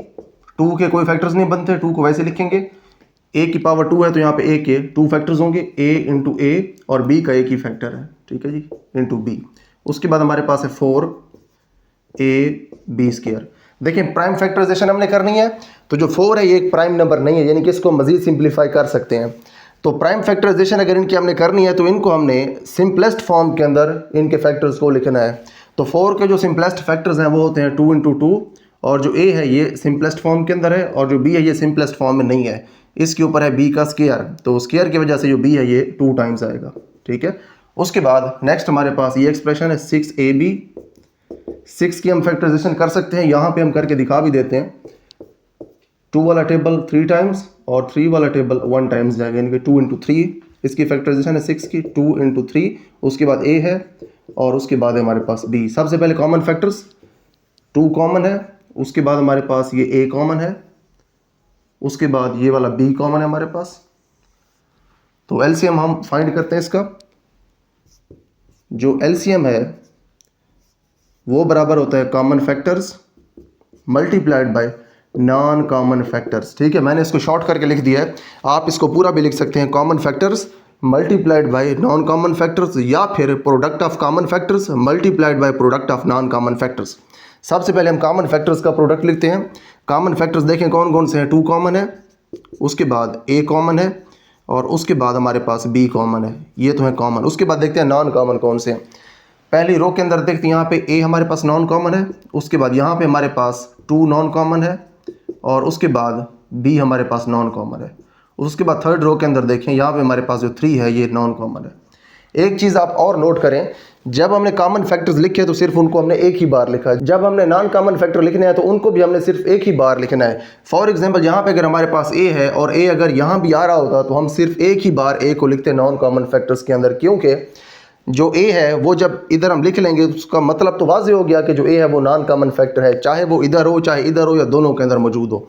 नॉन कॉमन है तो उसको एक ही बार लिखना है, 2 बार उसको लिखने की गलती हमने नहीं करनी। तो यहाँ पे हमारे पास जो b है, फॉर एग्जांपल यहाँ पे भी है और b इधर भी होता है। जब इधर हमने b को नॉन कॉमन लिख लिया तो फिर दूसरी बार b को लिखने की ज़रूरत नहीं है, वो लिखने से हमारा क्वेश्चन गलत हो जाएगा। तो यहाँ पे आप देख सकते हैं कि हमने यहाँ पे कॉमन और नॉन कॉमन दोनों तरह के फैक्टर्स को मल्टीप्लाई करवा दिया। तो इसकी जो टोटल मल्टीप्लिकेशन हमारे पास वो होगी हमारा LCM, यानी कि लीस्ट कॉमन मल्टीपल। तो लिखते हैं इसको हम 2 2s are 4 and 4 3s are 12। उसके बाद देखें a कितनी बार आया है, a यहाँ पे आया है 2 टाइम्स तो a का स्क्वायर हो जाएगा। उसके बाद b यहाँ पे आया है 2 टाइम्स तो हमारे पास हो जाएगा b का स्क्वायर। ये है जी हमारे पास LCM। अब हम ये देखते हैं कि हमने ये जो LCM कैलकुलेट किया है इसका मतलब क्या है। इसका मतलब ये है कि हमने ये जो तीनों एक्सप्रेशन ली थी जिनका हमने LCM कैलकुलेट किया है, ये LCM ऐसी एक्सप्रेशन है जिसको ये तीनों एक्सप्रेशन डिवाइड करती हैं। ठीक है, HCF का मतलब ये होता था जिन एक्सप्रेशंस का हम HCF लेते थे वो उन तमाम एक्सप्रेशंस को HCF डिवाइड करता था। लेकिन जो LCM है, ये जिन एक्सप्रेशंस का LCM होता है वो सारी एक्सप्रेशंस इस LCM को डिवाइड करती हैं। तो ये फ़र्क है बेसिकली HCF और LCM के दरमियान। तो हमारे पास फर्स्ट पार्ट कंप्लीट हो गया, इसके बाद हम इसका सेकंड पार्ट सॉल्व करते हैं। नेक्स्ट है हमारे पास सेकंड पार्ट, काफ़ी सिंपल सा है क्योंकि इसके अंदर सिर्फ दो एक्सप्रेशंस हैं। तो सबसे पहले हम इनको फैक्टराइज करते हैं। Here is our solution x² plus x। इस एक्सप्रेशन में से आप x को कॉमन ले सकते हैं। यहाँ पे 2x हैं तो सिर्फ एक x रह जाएगा, यहाँ पे 1 है वो बाहर चला गया तो पीछे 1 रह जाएगा। उसके बाद दूसरी एक्सप्रेशन है x³ प्लस x²। देखें यहाँ पे है x³ यानी कि यहाँ पे हमारे पास 3x हैं, यहाँ पे है सिर्फ 2x। तो 2x इधर भी हैं इधर भी हैं तो 2x आप कॉमन ले सकते हैं, यानी कि x² कॉमन ले सकते हैं। ठीक है, जब मैं 2x कह रहा हूँ तो इसका ये हरगिज़ मतलब नहीं है कि 2 यहाँ पे है, इसका मतलब ये है कि x की पावर 2 है। तो यहाँ से अगर आपने 2x बाहर निकाल लिया तो पीछे सिर्फ 1x यानी कि x की पावर 1 पीछे बचेगा। तो x पीछे बचेगा और उसके बाद यहाँ से आपने क्योंकि x² बाहर लिया तो फिर पीछे यहाँ पे 1 बचेगा। उसके बाद देखें हमने क्योंकि करनी है यहाँ पे प्राइम फैक्टराइजेशन, तो ये वाला जो फैक्टर है ये सिंपलेस्ट फॉर्म में नहीं है, तो इसीलिए इसको सिंपलेस्ट फॉर्म में लिखने के लिए इसको हम x इंटू एक्स लिखेंगे। x की पावर 2 है तो इसका मतलब है x 2 टाइम्स मल्टीप्लाई हो रहा है, तो इसको हम लिख सकते हैं x इंटू एक्स प्लस 1। ठीक है जी, इसको हमने दो फैक्टर्स की फॉर्म में लिखा, इसको वैसे लिखा, इस एक्सप्रेशन को भी आप आगे वैसे ही लिख दें x इंटू एक्स प्लस 1। ठीक है, ये हमारे पास दोनों एक्सप्रेशंस की फैक्टराइजेशन आ गई है। अब हम ये देखते हैं कि कॉमन फैक्टर्स कौन से हैं।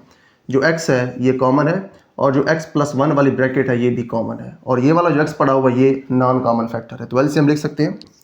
LCM जो है हमारे पास वो होता है common factors multiplied by non common factors.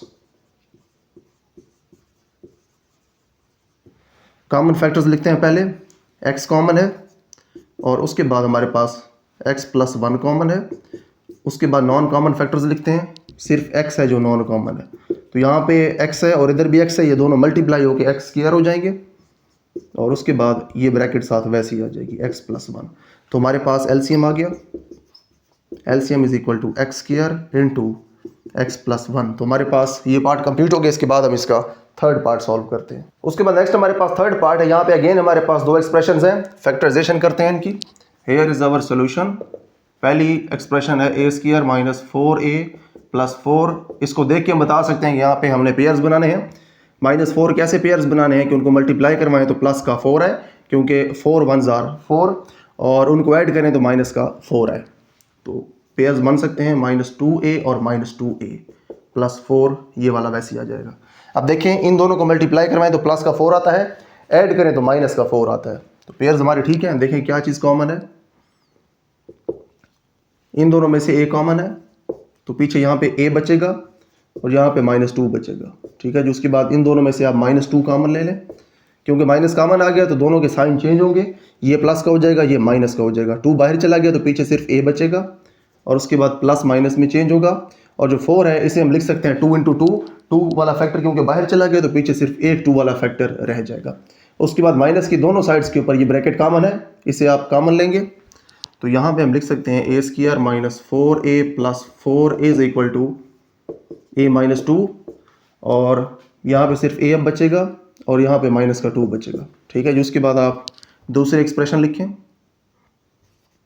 a² minus 2a, यहाँ से हम a कॉमन ले सकते हैं। ठीक है, तो यहाँ पे सिर्फ a रह जाएगा और यहाँ पे रह जाएगा -2, क्योंकि a स्क्वायर का मतलब है a मल्टीप्लाई हो रहा है 2 टाइम्स, तो a के बाहर आ गया, एक पीछे रह गया, उसके बाद इसका a के बाहर आ गया तो पीछे सिर्फ इसका -2 रह गया। अब इनका हम एलसीएम कैलकुलेट कर सकते हैं क्योंकि ये सिंपलेस्ट फॉर्म के अंदर आ चुके हैं। तो एलसीएम हमारे पास होता है product of common factors and non common factors. ठीक है, तो लिखते हैं हम फैक्टर्स यहाँ पे। सबसे पहले देखें कॉमन फैक्टर्स कौन से हैं, सिर्फ एक ही है जो कि कॉमन फैक्टर है, वो ये वाला है। ठीक है, ये ब्रैकेट कॉमन है दोनों के अंदर।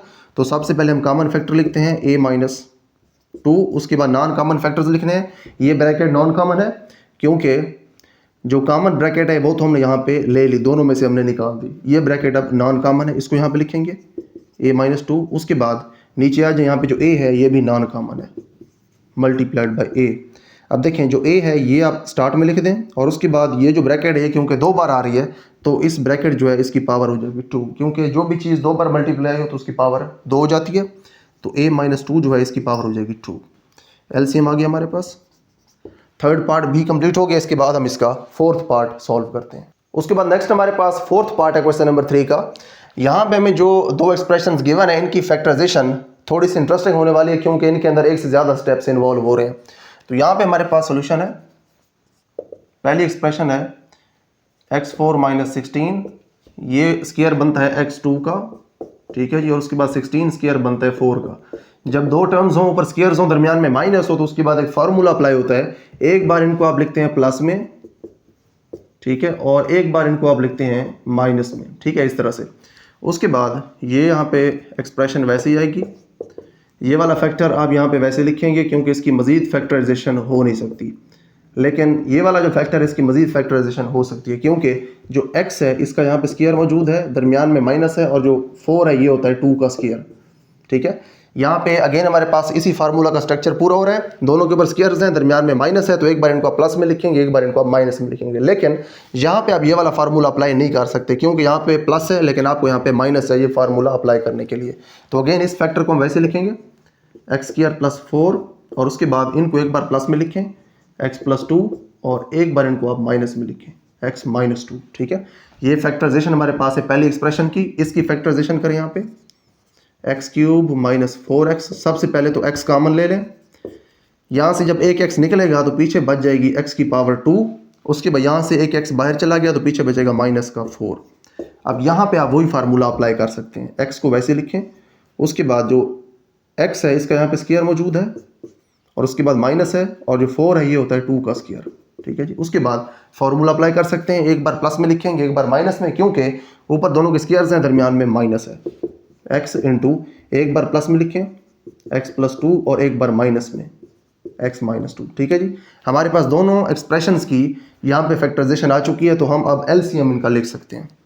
एलसीएम होता है हमारे पास product of common factors and non common factors. ठीक है, शॉर्ट करके लिखे, आप इसको पूरा लिखिएगा common factors multiplied by non common factors, आप इसको ऐसे लिखिएगा। सबसे पहले कॉमन फैक्टर्स देखें कौन से हैं। x + 2 कॉमन है, इधर भी है और इधर भी मौजूद है, तो लिख दें यहाँ पे x + 2, और उसके बाद x - 2 ये कॉमन है, x - 2 आ गया। उसके बाद नॉन कॉमन फैक्टर्स हमने देखने हैं, ये हमारे पास नॉन कॉमन है, x² + 4 है नॉन कॉमन, और उसके बाद ये x जो है ये भी नॉन कॉमन है। उसके बाद हम इसको थोड़ा सा कम्पैक्ट फॉर्म में लिखते हैं। ये एक्सपेंडेड लिखा हुआ है तो वो इस तरह से लिखेंगे, दिस इज़ आवर एलसीएम। आप इस x को स्टार्ट में लिखें। अब जैसे आपने फार्मूला ओपन किया था वैसे इस फार्मूला को आप क्लोज भी करें। क्लोज इसलिए कर रहे हैं कि जो हमारे पास ये लंबा सा जवाब लिखा हुआ है ये थोड़ा छोटा हो जाए।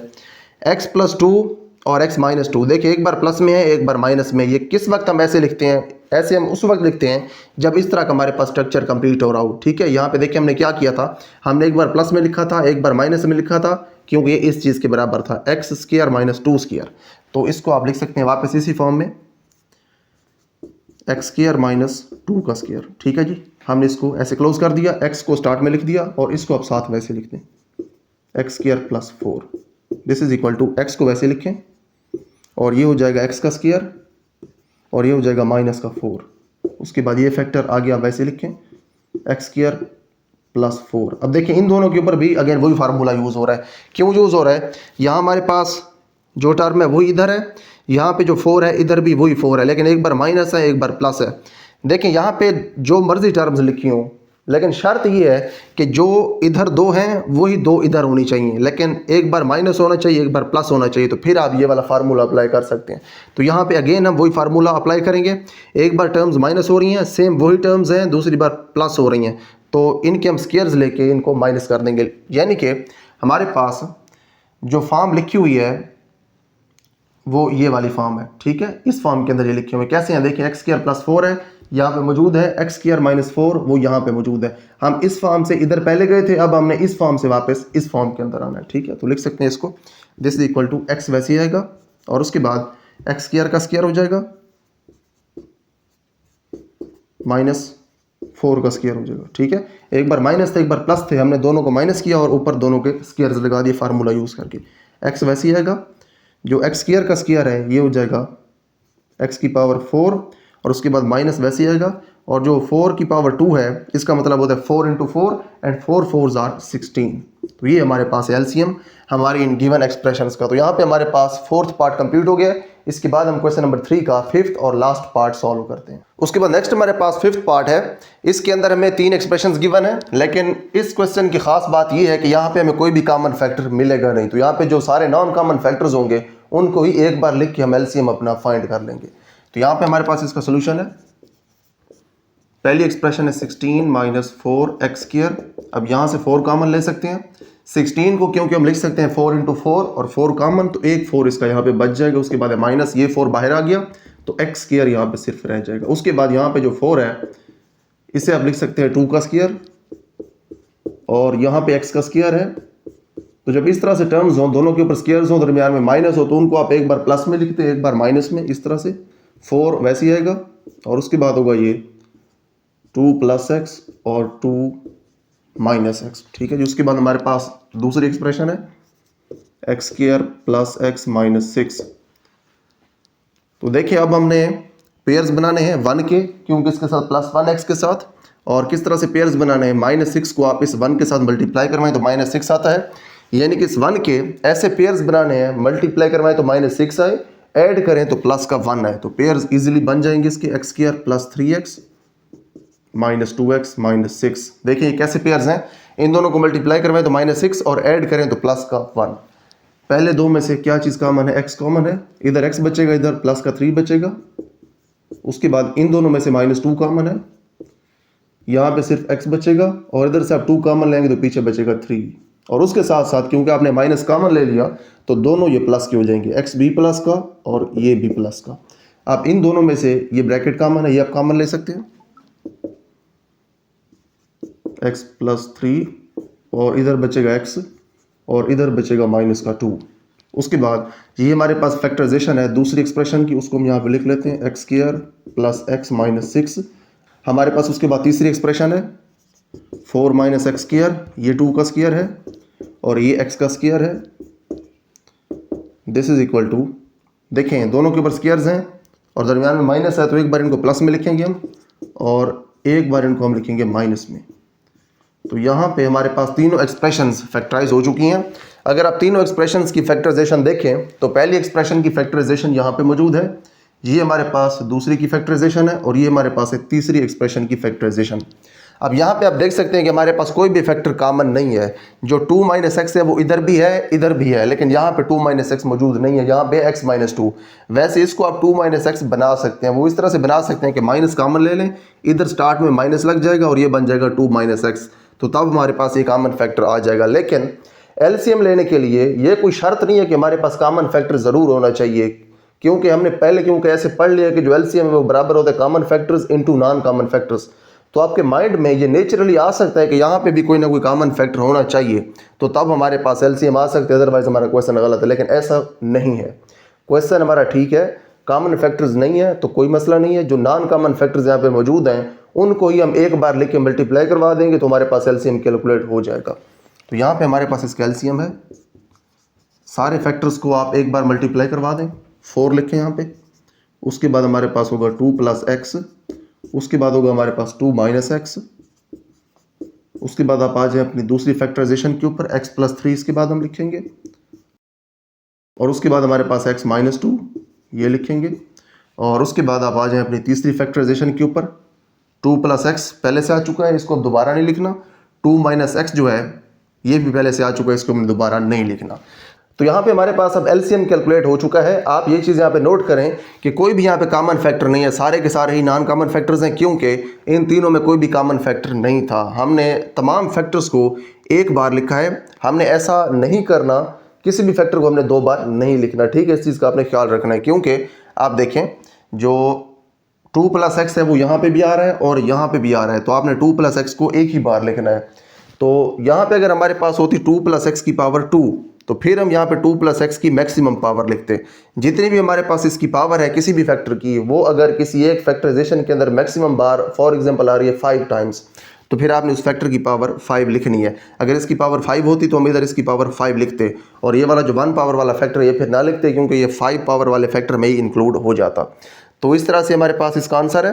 किताब के अंदर इसका आंसर पीछे गलत लिखा हुआ है, जो मेरे पास एडिशन है उसमें तो इसका आंसर गलत लिखा हुआ है, आप चेक कर लीजिएगा। तो यहाँ पे हमने ये सीखा कि जो कॉमन फैक्टर्स हैं एलसीएम के लिए वो आना ज़रूरी नहीं है। अगर फैक्टर्स हमारे पास कॉमन ना भी हों तो हम सिर्फ नॉन कॉमन फैक्टर्स को यूज़ करके भी एलसीएम कैलकुलेट कर सकते हैं। तो यहाँ पे हमारे पास क्वेश्चन नंबर 3 कंप्लीट हो गया है। इस क्वेश्चन के अंदर हमने एलसीएम लेना सीखा with the help of factorisation. इसके बाद हम क्वेश्चन नंबर 4 को सॉल्व करते हैं। उसके बाद नेक्स्ट हमारे पास क्वेश्चन नंबर 4 है। ये क्वेश्चन और इससे अगले क्वेश्चन ये ऐसे क्वेश्चन हैं जिनके अंदर एलसीएम और एचसीएफ के दरमियान रिलेशन यूज हो रहा है। तो हमारे पास क्वेश्चन नंबर 4 है, the HCF of 2 polynomials is y-7। ये एचसीएफ है दो पॉलिनोमियल्स के दरमियान, यानी कि कसीर रकमियों के दरमियान। जो पॉलिनोमियल्स हैं हम उर्दू में कसीर रकमी कहते हैं। And their LCM is y³ - 10y² + 11y + 70। If one of the polynomials is y² - 5y - 14 find the other polynomial. तो हमारे पास दो चीज़ें गिवन है, एलसीएम और एचसीएफ, और तीसरी चीज़ हमें वो पॉलिनोमियल गिवन है जिसका और दूसरे पॉलिनोमियल का रिलेशन है कि उनके एलसीएम और एचसीएफ यहाँ पे गिवन है। हमने वो दूसरा पॉलिनोमियल फाइंड करना है। वो दूसरा पॉलिनोमियल ऐसा पॉलिनोमियल है कि उस पॉलिनोमियल और इस पॉलिनोमियल का जो एलसीएम है वो ये है और इनका जो एचसीएफ है वो y-7 है। तो यहाँ पे हम इन दोनों पॉलिनोमियल्स का जो एचसीएफ और एलसीएम है इनका रिलेशन यूज़ करेंगे। उस रिलेशन को यूज़ करके हम अपना दूसरा पॉलिनोमियल फाइंड करेंगे। तो सॉल्यूशन है हमारे पास। सबसे पहले हमें जो डेटा गिवन है वो लिखते हैं। हमें सबसे पहले एचसीएफ गिवन है, एचसीएफ हमारे पास y-7। उसके बाद एलसीएम गिवन है,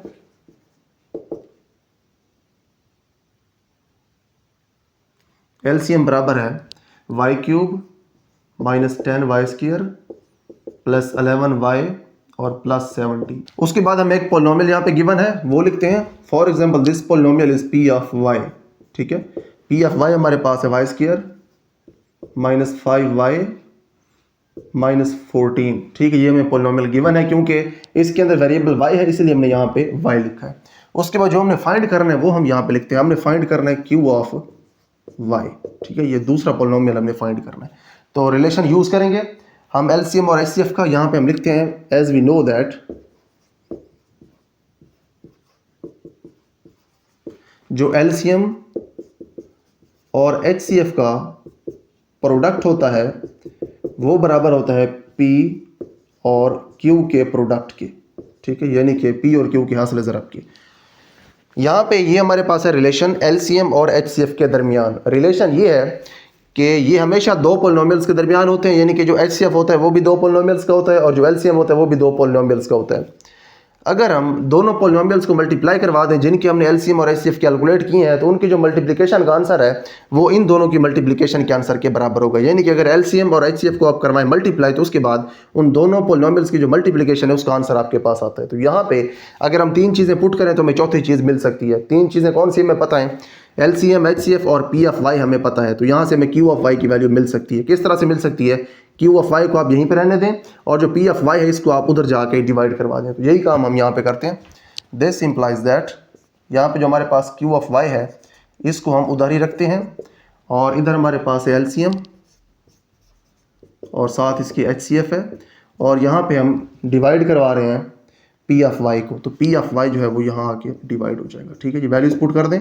एलसीएम की हमें वैल्यू गिवन है y³ - 10y² + 11y + 70 और उसके बाद हमें वैल्यू गिवन है एचसीएफ की, वो वैल्यू है y-7 और उसके बाद हमें वैल्यू गिवन है पॉलिनोमियल P ऑफ y की जो कि ये है। Y square minus 5y minus 14। अब हमने करनी है फैक्टराइजेशन। फैक्टराइजेशन हम करेंगे इसकी हम फैक्टराइजेशन रफ के अंदर करते हैं। यहाँ पे this is y square minus 5y minus 14। देखें इन दोनों को मल्टीप्लाई करवा दें तो माइनस का 14 है, यानी कि आपने -5 के ऐसे पेयर्स बनाने हैं जिनको आप मल्टीप्लाई करवाएं तो माइनस का 14 आए और ऐड करें तो माइनस का 5 आए। तो पेयर्स इजीली बन सकते हैं -7y और +2y, इधर आ जाएगा -14। इनको मल्टीप्लाई करवाएं तो माइनस का 14 और अगर ऐड करें तो माइनस का 5 आता है। इन दोनों में से y कॉमन है, इधर y रह जाएगा और इधर माइनस का 7 रह जाएगा। उसके बाद इन दोनों में से प्लस का 2 कॉमन है, इधर y रह जाएगा। जो 14 है इसे हम लिख सकते हैं 2 × 7, तो 2 वाला फैक्टर बाहर आ गया, पीछे इसका बचेगा सिर्फ 7। यहाँ पे माइनस है और साथ आएगा 7। देखें इन दोनों में से ये ब्रैकेट कॉमन है y - 7 वाली, और इधर सिर्फ y बचेगा और इधर प्लस का 2 बचेगा। तो हमारे पास फैक्टराइजेशन आ गई इस पॉलिनोमियल की। अब इसकी जगह हम इसकी फैक्टराइजेशन लिखेंगे ये वाली अगले स्टेप के अंदर। This is equal to y3 minus 10y square plus 11y plus 70 into y - 7 over y - 7 into y + 2। ये ब्रैकेट इस ब्रैकेट के साथ हो रही है कैंसिल। उसके बाद सिर्फ दो हमारे पास पॉलिनोमियल्स बच गए, एक ये बच गया और एक ये बच गया। y³ minus 10y plus 11y plus 70 over y + 2। अब देखिए हमने इन दोनों की डिवीजन परफॉर्म करनी है, उसी तरह से डिवीजन करेंगे जैसे हम HCF फाइंड करते थे। तो यहाँ पे हमारे पास ये जो जगह इसको हम क्लियर करते हैं और इनकी हम डिवीजन को फाइंड करेंगे। इनकी डिवीजन सबसे पहले आप देख लें है किसके बराबर, स्टार्ट कहाँ से किया था, Q(y) से। तो Q(y) जो है उसके बराबर है इन दोनों की डिवीजन। अगले स्टेप के अंदर हम यहाँ पे Q(y) को इस कोशेंट के बराबर लिखते हैं, यानी कि इस कसर के बराबर लिखते हैं, और उसके बाद हम इसकी जो डिवीजन है इसको कैलकुलेट करेंगे। उसके बाद नेक्स्ट हमने अब डिवीजन करनी है। जो Q(y) है ये बराबर है इस डिवीजन के, डिवीजन अब परफॉर्म करते हैं। इसको हम डिवीजन वाले साइन के नीचे लिखेंगे। यहाँ पे होगा हमारे पास y³ minus 10y square plus 11y और प्लस का 70 divided by this one y + 2 यहाँ पे आ जाएगा। ठीक है जी। तो यहाँ पे देखें हमने अब y को y³ के बराबर करना है, तो उसके लिए y को मल्टीप्लाई करवाना पड़ेगा y स्क्वायर से। तो y स्क्वायर से जब आप इसको मल्टीप्लाई करवाएंगे तो पावर्स इनकी जब ऐड होंगी तो y की पावर 3 आएगी। उसके बाद जब ये y स्क्वायर इस 2 से मल्टीप्लाई होगा तो प्लस का 2y स्क्वायर आ जाएगा। साइंस चेंज कर दें, उसके बाद ये दोनों कैंसिल हो जाएंगे। साइंस इन दोनों के सेम है तो 12y स्क्वायर हो जाएगा, लेकिन साथ माइनस आएगा -12y स्क्वायर। इन दोनों को नीचे ले आए, प्लस का 11y और ये हो जाएगा प्लस का 70। उसके बाद देखिए अब आपने y को बनाना है -12y स्क्वायर। तो उसके बाद एक तो इसके साथ आपको -12 मल्टीप्लाई करवाना पड़ेगा और एक y भी मल्टीप्लाई करवाना पड़ेगा। -12 जब आप y के साथ मल्टीप्लाई करवाएंगे तो -12y आएगा, और जब y मल्टीप्लाई इसके साथ आप एक और करवा देंगे तो y का स्क्वायर हो जाएगा। यानी कि जब आप y को -12y के साथ मल्टीप्लाई करवाएंगे तो ये आएगा। ठीक है, दोनों बराबर हो गए। उसके बाद आपने इस -12y को इस 2 के साथ भी मल्टीप्लाई करवाना है, तो ये आएगा -24y। साइंस चेंज करें, इधर प्लस आ जाएगा और इधर भी प्लस आ जाएगा। उसके बाद ये दोनों तो कैंसिल होंगे क्योंकि सेम है, साइंस डिफरेंट है। ये दोनों ऐड हो जाएंगे क्योंकि प्लस है, इधर भी प्लस है, तो ये हो जाएगा 35y। उसके बाद ये 70 नीचे आ जाएगा। और देखें अब आपने y को बनाना है 35y, तो आप सिंपली 35 के साथ y को मल्टीप्लाई करवाएंगे। तो यहाँ पे आप लिख सकते हैं 35 और y के साथ मल्टीप्लाई करवाएं तो 35y।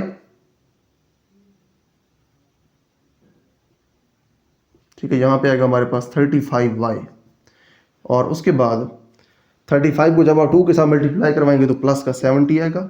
ये दोनों कैंसिल होते हैं क्योंकि जब इनको माइनस करेंगे नीचे वालों को तो ये दोनों कैंसिल होंगे, नीचे आएगा 0। उसके बाद ये हमारे पास है आंसर इस डिवीजन का। तो हमारे पास जो डिवीजन है वो किसके बराबर है, वो बराबर है Q(y) के। और जो Q(y) है ये था दूसरा पॉलिनोमियल जो कि हमने फाइंड करना था। तो दूसरा पॉलिनोमियल इस डिवीजन के बराबर है, डिवीजन इसके बराबर है, तो इसका मतलब ये हमारे पास बराबर है हमारे दूसरे पॉलिनोमियल के। तो यहाँ पे हम लिख सकते हैं this implies that Q(y) is equal to y square minus 12y plus 35। ठीक है, ये हमारे पास Q(y) की वैल्यू है। यहाँ पे जगह कम थी इसलिए इसको मैंने साइड पे लिखा, लेकिन जब आप इसको कैलकुलेट करेंगे तो आपने इसके नीचे ही ये डिवीजन कैलकुलेट करनी है और फिर आपने ये बताना है कि Q(y) की हमारे पास वैल्यू इस डिवीजन से मिली है। तो देखिए इस सवाल के अंदर हमने किया क्या है, सिंपली हमें 3 चीज़ें गिवन थी। हमें एलसीएम और एचसीएफ गिवन थे, एक पॉलिनोमियल गिवन था, दूसरा हमने फाइंड करना था। तो हम जानते हैं कि जो एलसीएम और एचसीएफ है इनके दरमियान रिलेशन ये होता है कि इनका प्रोडक्ट बराबर होता है उन पॉलिनोमियल्स के प्रोडक्ट के जिन दोनों के ये एलसीएम और एचसीएफ होते हैं। उसी फार्मूला को या फिर इनके उसे रिलेशन को यूज़ करते हुए हमने अपना दूसरा पॉलिनोमियल यहाँ पे कैलकुलेट किया। तो ये क्वेश्चन कंप्लीट हो गया। इसके बाद हम नेक्स्ट क्वेश्चन को सॉल्व करते हैं। उसके बाद नेक्स्ट हमारे पास क्वेश्चन नंबर 5 है। इसके अंदर भी सेम हमने वही प्रोसीजर अप्लाई करना है जो हमने पिछले क्वेश्चन के अंदर अप्लाई किया है, लेकिन यहाँ पे फर्क ये है कि यहाँ पे हमें डिवीजन नहीं करनी पड़ेगी। तो यहाँ पे हमारे पास क्वेश्चन नंबर 5 है, the LCM and HCF of two polynomials P of x and Q of x are this one and this one respectively. Respectively का मतलब है बेतरतीब, इसे उर्दू में कहते हैं बेतरतीब, यानी कि जो पी ऑफ एक्स है उसकी ये वैल्यू है, क्यू ऑफ एक्स की आगे वाली वैल्यू है, जो पहले आ रहा है उसकी वैल्यू पहली है और जो बाद में आ रहा है उसकी बाद वाली वैल्यू है। उसके बाद if P of x is equal to this one find Q of x. अगर हमारे पास पहला पॉलिनोमियल ये हो तो दूसरा पॉलिनोमियल फाइंड करें। सिंपली वही रिलेशन यूज करके अपना पॉलिनोमियल क्यू ऑफ एक्स हम फाइंड कर सकते हैं। तो यहाँ पे हमारे पास सोल्यूशन है। सबसे पहले हम लिखेंगे एज वी नो दैट, क्योंकि हम जानते हैं कि जो पी ऑफ एक्स है और जो क्यू ऑफ एक्स है इनकी मल्टीप्लिकेशन बराबर होती है इनके एलसीएम के और इनके एचसीएफ की मल्टीप्लिकेशन के। ठीक है, इन दोनों की मल्टीप्लिकेशन बराबर है इन दोनों की मल्टीप्लिकेशन की। हम ये जानते हैं, पिछले क्वेश्चन में हम ये देख चुके हैं। यहाँ पे वो वैल्यूज पुट कर दे जो हमें पता है। हमें वैल्यूज पता है एलसीएम एचसीएफ की और पी ऑफ एक्स की। क्यू ऑफ एक्स फाइंड करना है तो इसको हम यहीं पर रहने देते हैं और पी ऑफ एक्स को उधर डिवाइड करवा देते हैं, फिर इनकी हम वैल्यूज पुट कर देंगे। तो यहाँ पे हम लिख सकते हैं दिस इंप्लाइज दैट जो हमारे पास क्यू ऑफ एक्स है ये बराबर है LCM into HCF over P of x. ठीक है, क्योंकि हमें क्यू ऑफ एक्स चाहिए था, इसको हम उधर ले गए तो क्योंकि यहाँ पे ये मल्टीप्लाई हो रहा है तो उधर जाके ये डिवाइड हो जाएगा। वैल्यूज पुट करें। एलसीएम की हमारे पास ये वैल्यू है, ये पुट करते हैं 36 x cube into x plus a into x3 minus a3। उसके बाद मल्टीप्लाइड बाय जो HCF है उसकी वैल्यू हमारे पास x square into x minus a. ठीक है, ये मल्टीप्लिकेशन है, ये x नहीं है, इसको ख्याल रखना है। उसके बाद हमारे पास नीचे आना है p ऑफ x, उसकी वैल्यू ये है हमारे पास 4x square into x square minus a square. यहाँ पे देखिए एक्स स्क्वायर के साथ तो ये एक्स स्क्वायर सिंपली कैंसिल हो जाएगा। उसके बाद ये जो 4 है इससे आप 36 को 9 टाइम्स डिवाइड करवा सकते हैं। 4 9 आर 36। उसके बाद इसको आप मज़ीद आगे सिंप्लीफाई करके लिख सकते हैं दिस इज इक्वल टू, ये हम क्यू ऑफ एक्स फाइंड कर रहे हैं, Q of x is equal to, देखें ये जो हमारे पास एक्स क्यूब है इसे आप वैसे लिखें दिस इज एक्स क्यूब, और उसके बाद ये जो एक्स प्लस ए है और ये वाला एक्स माइनस ए है इन दोनों को इकट्ठा करके लिख दें एक्स प्लस ए और एक्स माइनस ए, और इसको आप वैसे ही अलहदा लिखें x cube minus a cube. ठीक है, उसके बाद नीचे हमारे पास आएगा ये x square minus a square. अब देखिए यहाँ पे टर्म्स दोनों सेम है, एक बार प्लस है एक बार माइनस है, तो आप इनको इस फॉर्म में लिख सकते हैं, यानी कि इनके ऊपर स्क्वायर्स और दरमियान में minus. This is equal to x cube, वैसे ही आएगा। उसके बाद इन दोनों के ऊपर फार्मूला अप्लाई होगा तो ये हो जाएंगे x square minus a square, और उसके बाद ये हो जाएगा x cube minus a cube. ठीक है जी, ओवर, तो यहाँ पे होगा हमारे पास x square minus a square, x square minus a square, तो ये कैंसिल हो रहा है, नीचे भी है ऊपर भी है।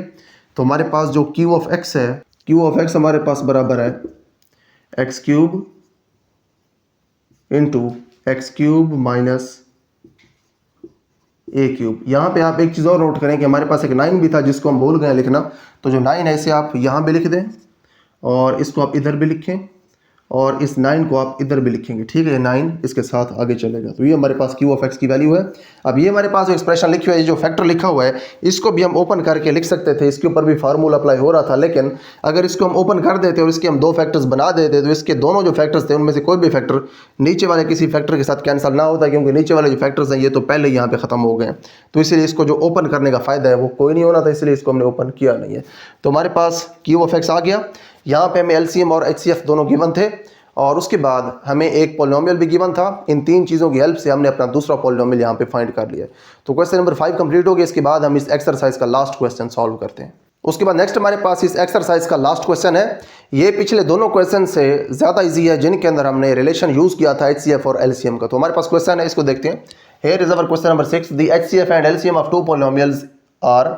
इनके जो HCF और LCM है, पहला हमारे पास HCF है वो है x प्लस ए एंड दूसरा हमारे पास LCM वो ये है। रिस्पेक्टिवली का मतलब ये है कि जो पहले लिखा हुआ है उसकी वैल्यू पहले आ रही है, जो बाद में लिखा हुआ है उसकी वैल्यू बाद में आ रही है। तो हमने अब क्या करना है, find the product of two polynomials. हमने दो पॉलिनोमियल्स का प्रोडक्ट बताना है। काफ़ी सिंपल सा क्वेश्चन है। सोल्यूशन इसका लिखते हैं, यहाँ पे हम लिखते हैं एज वी नो दैट, जैसे कि हम जानते हैं कि जो दो पॉलिनोमियल्स का प्रोडक्ट होता है P of x into Q of x, ये बराबर होता है LCM इंटू HCF के। ठीक है जी, वैल्यूज पुट कर दें LCM और HCF की तो इनका प्रोडक्ट आएगा। प्रोडक्ट हमारे पास है P of x into Q of x। LCM की वैल्यू लिखें 12x square into x plus a और उसके बाद x square minus a square. उसके बाद हमारे पास जो HCF है उसकी वैल्यू लिखें, x प्लस a है HCF। This is equal to 12x square, x plus a यहाँ भी है और यहाँ भी है, तो आप इसको लिख सकते हैं x प्लस a का स्क्वायर। ठीक है जी। उसके बाद अगर आप इसको थोड़ा ओपन करके लिखें, ओपन इसको ऐसे कर सकते हैं कि दोनों टर्म्स का स्क्वायर है, दरमियान में माइनस है, तो यहाँ पे फार्मूला अप्लाई हो रहा है। एक बार प्लस में लिख सकते हैं, एक बार माइनस में, तो लिखते हैं इनको हम x प्लस a और x माइनस a। ठीक है जी, एक बार हमने इसको प्लस में लिखा, एक बार इसको हमने माइनस में लिखा। उसके बाद यहाँ पे x प्लस a की पावर 2 है, यहाँ पे x प्लस a की पावर 1 है, बेस सेम हो जाएगी और पावर्स ऐड होंगी। This is equal to 12x square और x माइनस a जो है इसको आप पहले लिख दें क्योंकि इसकी पावर कम है और इसकी पावर जो है वो टोटल अब 3 हो जाएगी, इसको अब आप बाद में लिख दें। वैसे आप इसको पहले भी लिख दें तो फिर भी ठीक है, मैं इसको बाद में इसलिए लिख रहा हूँ क्योंकि इसकी पावर है 3, तो ये बाद में लिखा हुआ थोड़ा अच्छा लगेगा। तो ये हमारे पास प्रोडक्ट आ गया दो पॉलिनोमियल्स का। यहाँ पे हमने दो पॉलिनोमियल्स और उनकी LCM और HCF के दरमियान रिलेशनशिप को यूज़ करके उनका प्रोडक्ट फाइंड किया है। ये हमारे पास फार्मूला होता है, यही हमारे पास बेसिकली रिलेशनशिप है दो पॉलिनोमियल्स और उनकी LCM और HCF के दरमियान, या फिर LCM और HCF के दरमियान जब भी रिलेशन पूछा जाए तो आपने ये वाला रिलेशन बताना है कि अगर हम दोनों पॉलिनोमियल्स का प्रोडक्ट लें तो वो बराबर होता है उनकी LCM और HCF के प्रोडक्ट के। तो यहाँ पे हमारे पास क्वेश्चन नंबर 6 भी कंप्लीट हो गया है। तो इसके साथ साथ हमारी जो एक्सरसाइज 4.3 है ये भी कंप्लीट हो गई है। इस एक्सरसाइज के अंदर हमने HCF और LCM का टॉपिक इन डिटेल देखा है। HCF को कैलकुलेट करने के हमने दो मेथड्स पढ़े हैं, by factorisation and by division. Division का काफ़ी इंपॉर्टेंट मेथड था क्योंकि उसके अंदर हमने कुछ बहुत इंपॉर्टेंट पॉइंट्स भी देखे हैं जिनके अंदर बच्चे अक्सर गलती कर सकते हैं। वो सारे पॉइंट्स क्लियर करने के बाद हमने LCM का टॉपिक पढ़ा जो हमने फैक्टराइजेशन की हेल्प से कैलकुलेट किया, और आखिर पे हमने LCM और HCF के रिलेशनशिप के ऊपर 3 क्वेश्चंस भी सॉल्व कर लिए। तो यहाँ पे हमारे पास एक्सरसाइज 4.3 कंप्लीट हो गई है। नेक्स्ट लेक्चर के अंदर हम इंशाल्लाह एक्सरसाइज 4.4 को सॉल्व करेंगे।